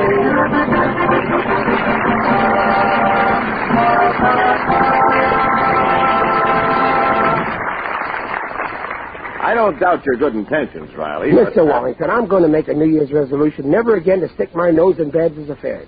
Well, that's fine. And while you're making resolutions, how about resolving to keep that icebox of yours full of Pabst Blue Ribbon in 1950? Oh, for that I don't need no resolution. Okay, let's drink to the New Year, Riley. Okay, with the finest beer served anywhere. Look at that delicious foam. Here's to all you folks, wherever you are. May 1950 bring you happiness, health, and prosperity. Oh, it's the life of Riley when it's Pabst Blue Ribbon you drink. The finest beer served anywhere, so let the glasses clink. Oh, east or west or north or south, there's nothing like it at all. Yes, you're living the life of Riley when for Pabst Blue Ribbon you call. When for Pabst Blue Ribbon you call.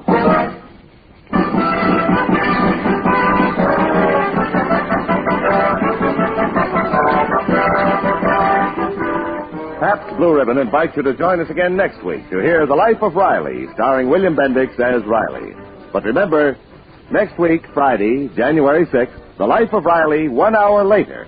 1 hour later next week. The Life of Riley is produced by Irving Brecker by arrangement with Universal International Pictures, now releasing South Sea Sinner, starring Shelley Winters and MacDonald Carey. Tonight's script is by Reuben Shipp and Alan Lipscomb. Direction by Mitch Lindemann. Mrs. Riley is Paula Winslow. Digger Odell is John Brown. Babs is Barbara Eiler. Junior is Bobby Ellis. Consult your local paper for the correct time of The Life of Riley show on television over NBC each week.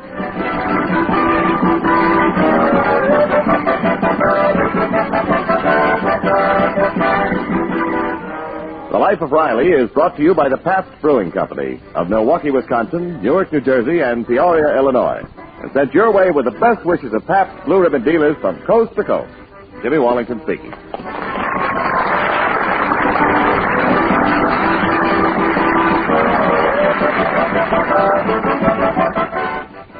Remember, next week, The Life of Riley will be heard 1 hour later on this station. Next, it's Jimmy Durante with Don Amici on NBC.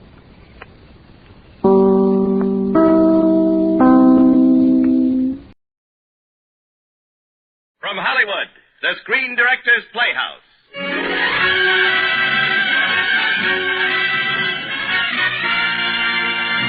Screen Directors Playhouse, star William Powell, production One Way Passage, director Tay Garnett.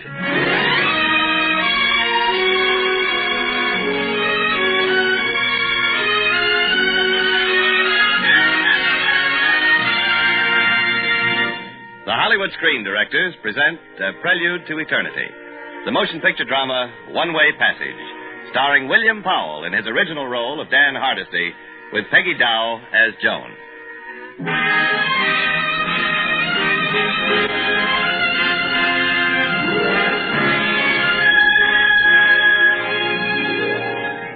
I'm a doctor, therefore a sort of scientist, I suppose. And science isn't supposed to be very sentimental or to believe in the kind of happy ending that this story has. Here it is. Make of it what you will. I've got to believe in it.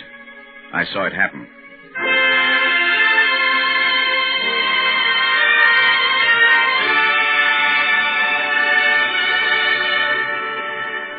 I suppose as Joan Ains's doctor, I should have kept her away from the excitement of places like the Bar of All Nations back there in Shanghai. But I couldn't bring myself to spoil her wistful fun. Joan was trying so very hard to pack a lot of living into so short a time. Joan had heard the worldly wise man at her elbow order, Paradise cocktail, please. She ordered the same, and reaching to pick it up, jostled the man at her elbow. Oh, Hey, here what the dickens you... I'm terribly sorry. Well, I'm so glad. It seems I slipped. We all slip now and then. But I spilled your drink for you. We both have some left in our glasses. Yes, a few drops. Always the most precious. And I can't imagine a more appropriate time to drink the last few drops of a Paradise cocktail. Here's hoping you get everything your heart desires. I've got it. Drink. Thank you. Me too. My name's Dan. Mine's Joan. Hello, Joan. Hello, Dan. Goodbye, Dan. Oh, no, that sounds too ruthless. I'm sailing tomorrow. Honolulu? And then on to San Francisco. Oh. Well, luck allowed us a little time together anyhow. It's hail and farewell, Dan. Listen. Auf Wiedersehen. That means goodbye, doesn't it? Joan? Yes? Break your glass. Why? Do it. All right. Now, I break mine. Now, put the stem of your glass across the stem of my glass so it makes a letter X. Why? Please. All right. There. Now, what does it mean? Well, perhaps X marks the spot where one rare, bright moment was captured. Perhaps. Goodbye, Joan. Bon voyage and auf Wiedersehen.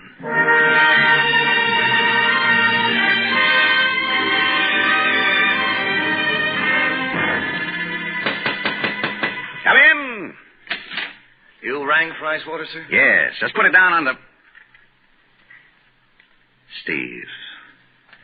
Steve Connell. I'll reach for your gun, Dan.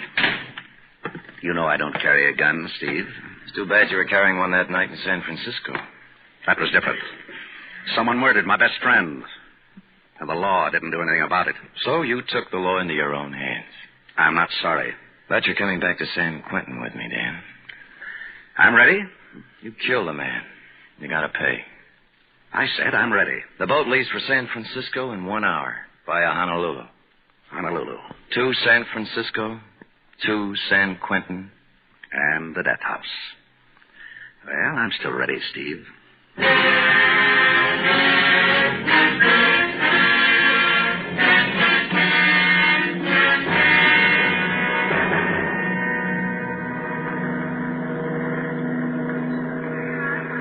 Well, we're sailing in 10 minutes, Dan. Yeah, I wouldn't lean against that rail if I were you, Steve. Now, don't get gray hairs about me. Okay, but if that brass pin comes out of that swinging rail, it'll drop you right in the drink. And that would break you all up. Candidly, no. Well, it won't happen. They broke 3 of my pals the first time you escaped. It isn't going to happen to me. As a matter of fact... Look out, Steve. There goes the rail. Hey, let go of me.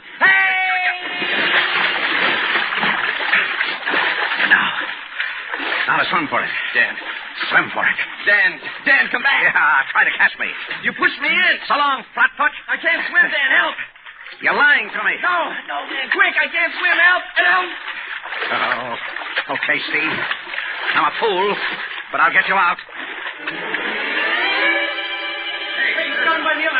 Look, Dr. Duncan, he's got him. Dan's got him. Now, take it easy, Joan, please. Oh, Dan got him just as he was going down. Oh, good for you, Dan. Nice going.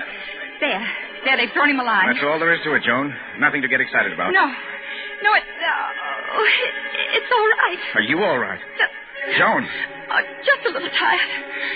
Take me to my stateroom, Doctor. Will you?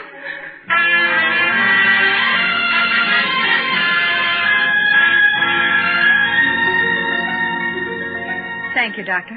I feel much better now. I've told you, Joan, you must not get excited. You're cutting your months to weeks and your weeks to days. And my days to hours. But if I remain quietly here in my stateroom and deny myself even the mildest pleasures, I may live to see San Francisco again. Is that it? You're putting it rather cruelly. Oh, no. Because I'm going to crowd a lifetime of intense, beautiful happiness into the short time I have left. Even if it is only for a few hours, I mean to have all the living I can lay my hands on. And now, Doctor, I want to find Dan. I want to see if he's all right.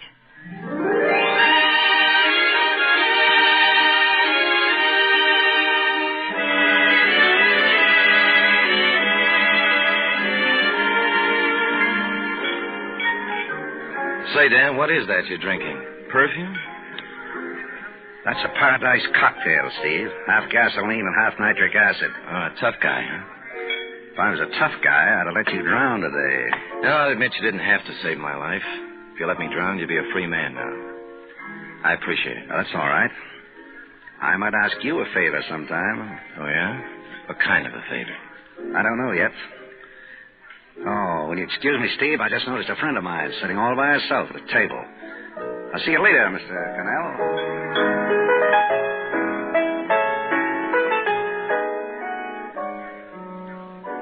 Hello, Joan. Dan, hello again. Please sit down. Yeah, perhaps I'd better. This is my third paradise cocktail. This is my first today. Ah, convert. Shall we say his luck? Had a long life? Long enough. Here's to us, Joan. The only us on earth. Here's to it, huh? There you go again. Break yours, too. And cross the stems. That's it. X marks the spot where another lovely moment was captured. Yes. Oh. Well, what is it? Nothing. I'm just very tired, Dan. And very happy. Well, thanks. I'll take you to your stateroom. You won't fall overboard again when you're alone, will you? Oh, not now. I've got too much to lose. Good. Because it'll be such fun going ashore at Honolulu. Just you and I. Oh, yes. Don't you want to? Indeed I do, Joan, but... Well, I'll have to get rid of Steve. Steve? Yeah, my partner. He must stay in the stateroom and work while the ship is docked at Honolulu. Let me talk to him. Oh, no. Let me. Well, here's my stateroom, Dan. Until tomorrow, Joan.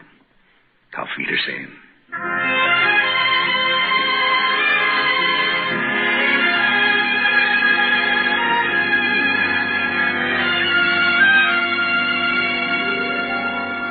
You sure get around, Dan, even on shipboard.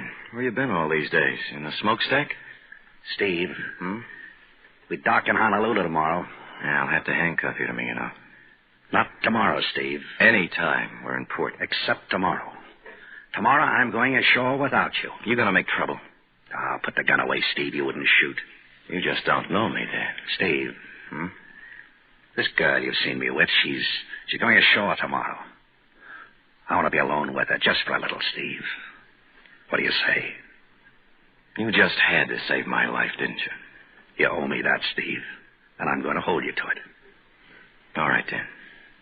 Thanks. Remember your manners, Dan. Thanks, sucker.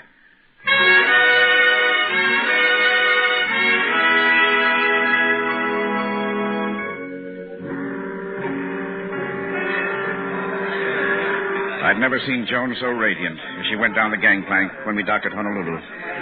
And I've been her doctor for a long time. That young fellow she called Dan was with her. And if he was that good for her, he deserved to be with her.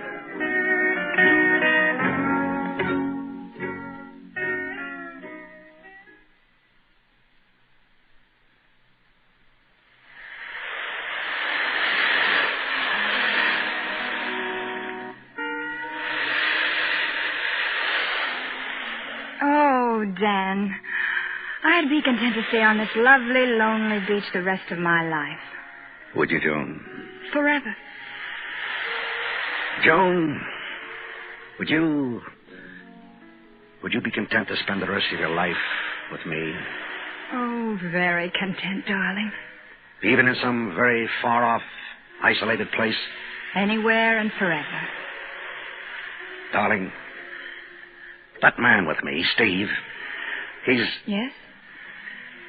Well, he wants me to go to San Francisco with him, but I can't do that. I'm going somewhere else, alone. But wherever I am, wherever you are, I'll send for you. Oh, no, dear, you won't send for me. Why not? Because I'm going with you. No, Joan, that's impossible. But I've made up my mind. But then, there's something that you've got to know. May I have a cigarette, please? Of course. Thank you. Light?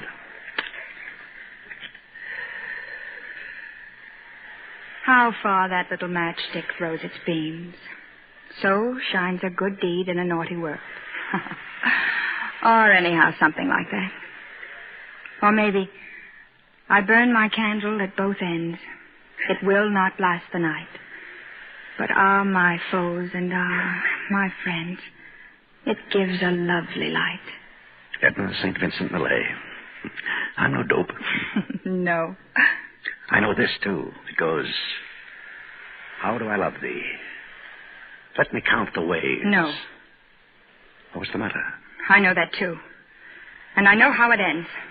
I love thee with the breath, smiles, tears of all my life. All my life. And if God choose... I shall but love thee better after death. You see, Dan, I know it, too. Oh, Joan. Joan, dearest, what is it? It is true, Dan. Oh, say it's true. That I love you, dearest? And that if God choose... Yes, I shall but love thee better after death.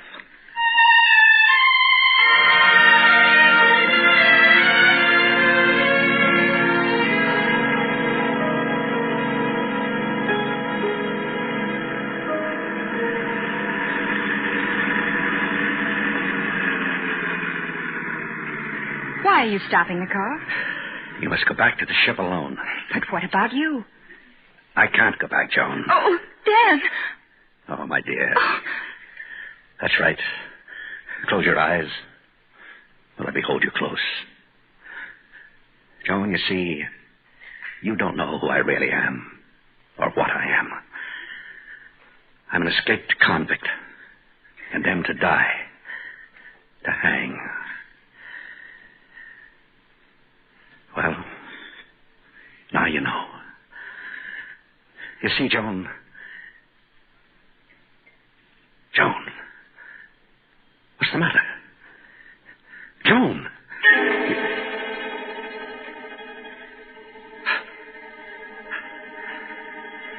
She's fainted. I've got to take her back to the ship.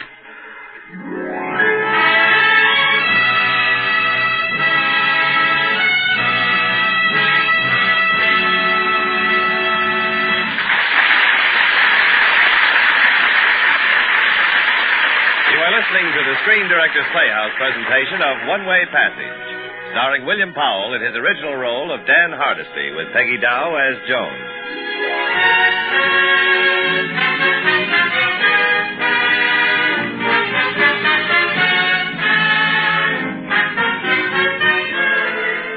For the past 12 months, we of the Screen Directors Playhouse have taken pride in bringing you the very finest in dramatic entertainment. We hope that our record of reuniting fine motion picture stories with their original stars and directors has added much to your listening enjoyment. Now we would like to tell you of greater entertainment to come through your acceptance of our program. Beginning next Friday night, at a time 1 hour earlier, Screen Directors Playhouse becomes associated with one of the greatest names in the entertainment world, RCA Victor. It will be our pleasure on future Fridays to present such great stars and film stories as Claudette Colbert in Tomorrow is Forever, Cary Grant in Mr. Lucky, and Ginger Rogers in It Had to Be You. So remember, next Friday night, 1 hour earlier, when Screen Directors Playhouse presents Jimmy Stewart starring in Magic Town.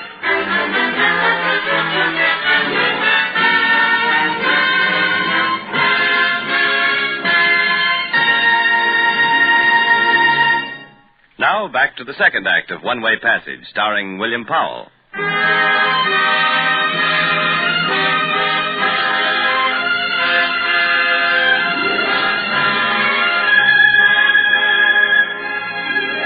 Joan Ames was deathly pale and still when Dan Hardesty carried her aboard ship that evening.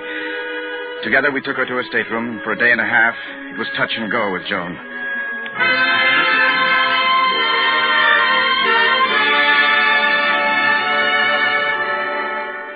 Dan stayed with us or haunted her door for 30 hours without any sleep.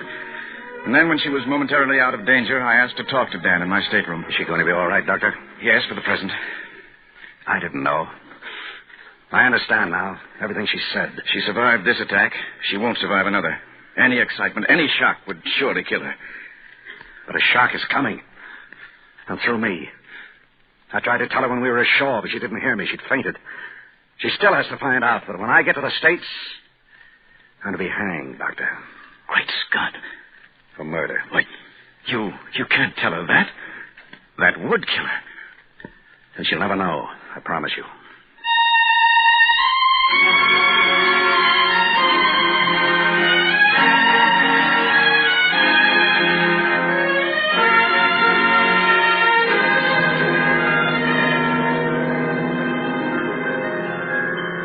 The Golden Gate, Dan. Isn't it lovely? San Francisco. Yeah, we'll be in very soon now. Yes. Oh, it is lovely. It's ugly. San Francisco? What, Dan? Oh, no, of course not. I mean that pile of stone there on the North Shore. What is it? A fort? That's San Quentin Prison. Oh, well, I don't like it. Let's talk about nice things, like being together in San Francisco. Well, I'm afraid I'll have to go to Mexico first on business. Well, all right. I'll meet you in Mexico. Joan. Acapulco, New Year's Eve. How's that? Well, a lot can happen before then.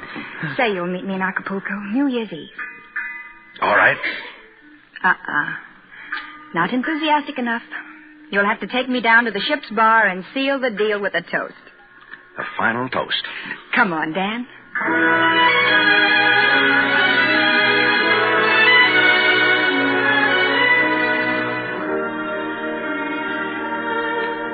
Well, Joan, to Acapulco on New Year's Eve. We have a rendezvous, darling. Acapulco. New Year's Eve.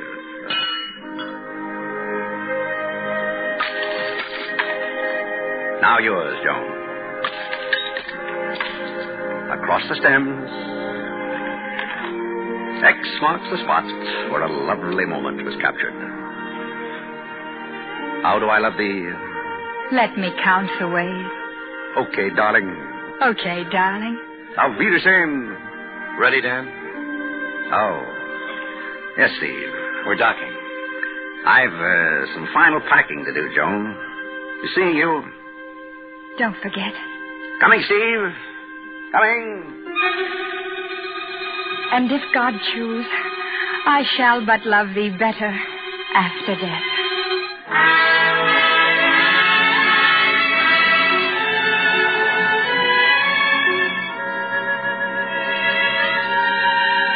I stood beside Joan, supporting her lightly as we awaited our turn at the gangplank.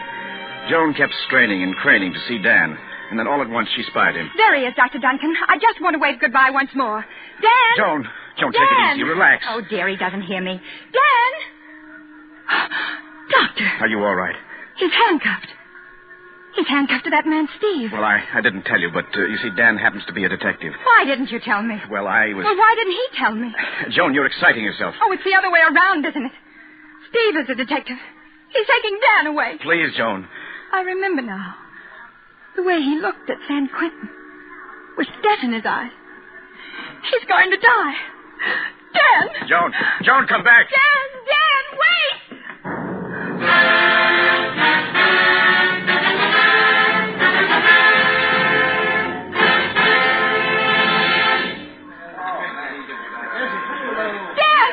Dan, wait for me! Hold it, Steve. You want to see her? Hide the handcuffs. Stand close and pull down your sleeve. Dan, darling. Joan. Not Joan. We said goodbye. We'll meet again. Oh, I know. But I saw you from the deck. Joan, you shouldn't have done this. I had to.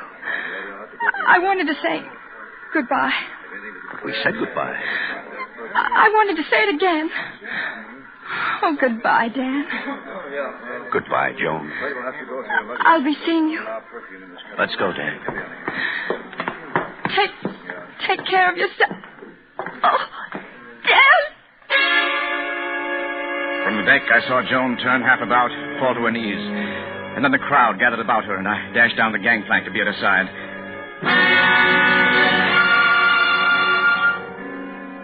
Will someone be good enough to call an ambulance? She's dead.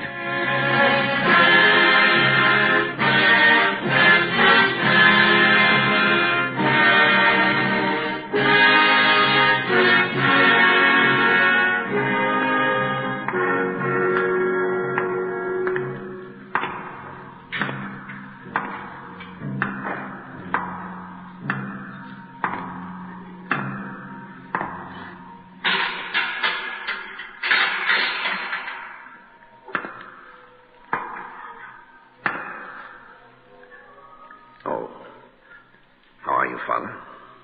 It's time, my son. I'm ready, Father. You will have courage, my son. I will have courage, Father.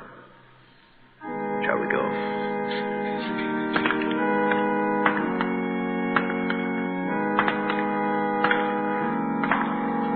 Remember not, O Lord, we beseech thee, the sins of his youth, nor of his ignorance. But according to thy great mercy, be mindful of him in the greatness of thy glory. Delicta juventutis, et ignorantius eius, quae sumus de menimeres Domini, sed secundum magnum misericordiam tuam memores tuius in gloria cantatus.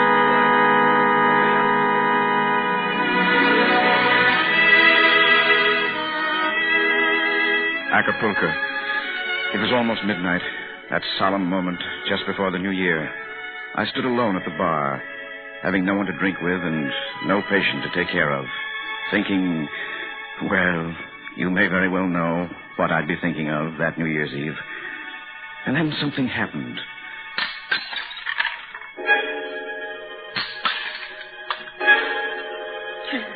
Senor, be more careful, yes?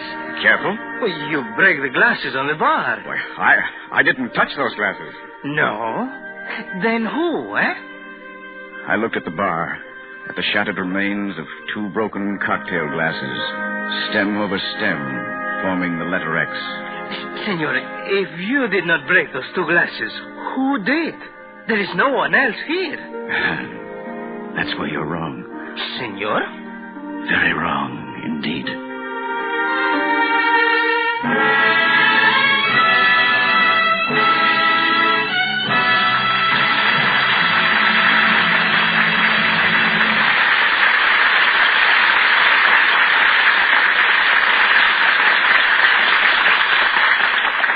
Next week, another great star brings an outstanding performance to the Screen Directors Playhouse. Our story is Magic Town, and recreating his original role will be Jimmy Stewart. Now, here again is tonight's star, William Powell.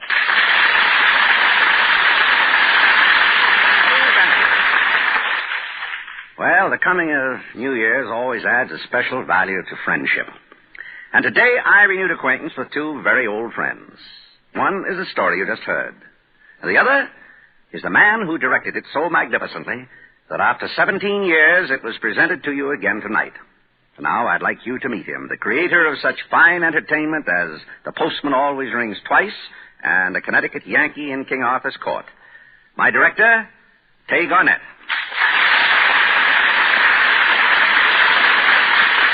Thanks, Bill. But you've got to remember I had a lot of help in directing One Way Passage. Yeah? From whom, Tay? Remember how we shot the shipboard scenes aboard an ocean liner off the California coast? Yes, and sailed round and round in circles for 2 weeks. Well, there was one seagull that followed the ship. Every time we rehearsed a scene, I watched his reaction.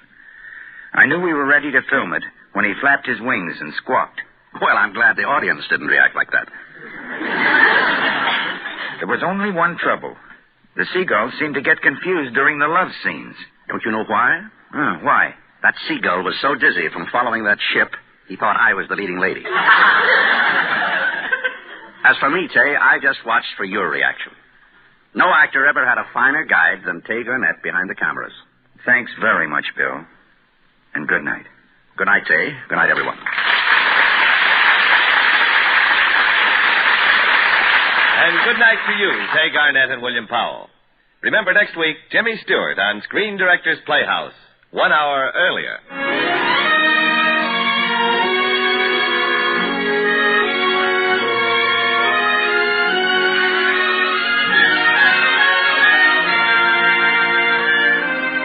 One-Way Passage was presented through the courtesy of Warner Brothers, producers of the Technicolor comedy The Inspector General, starring Danny Kaye.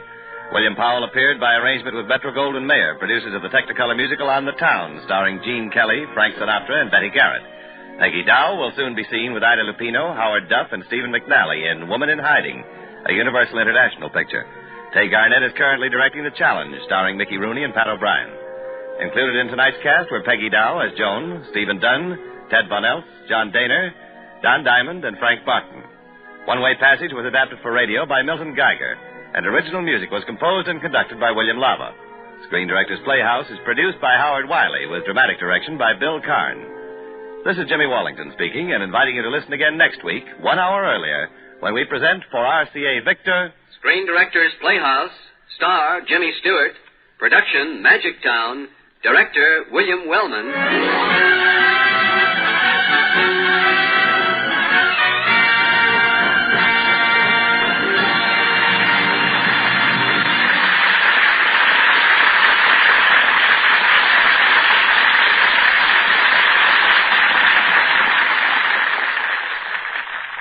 You're tuned for the stars on NBC.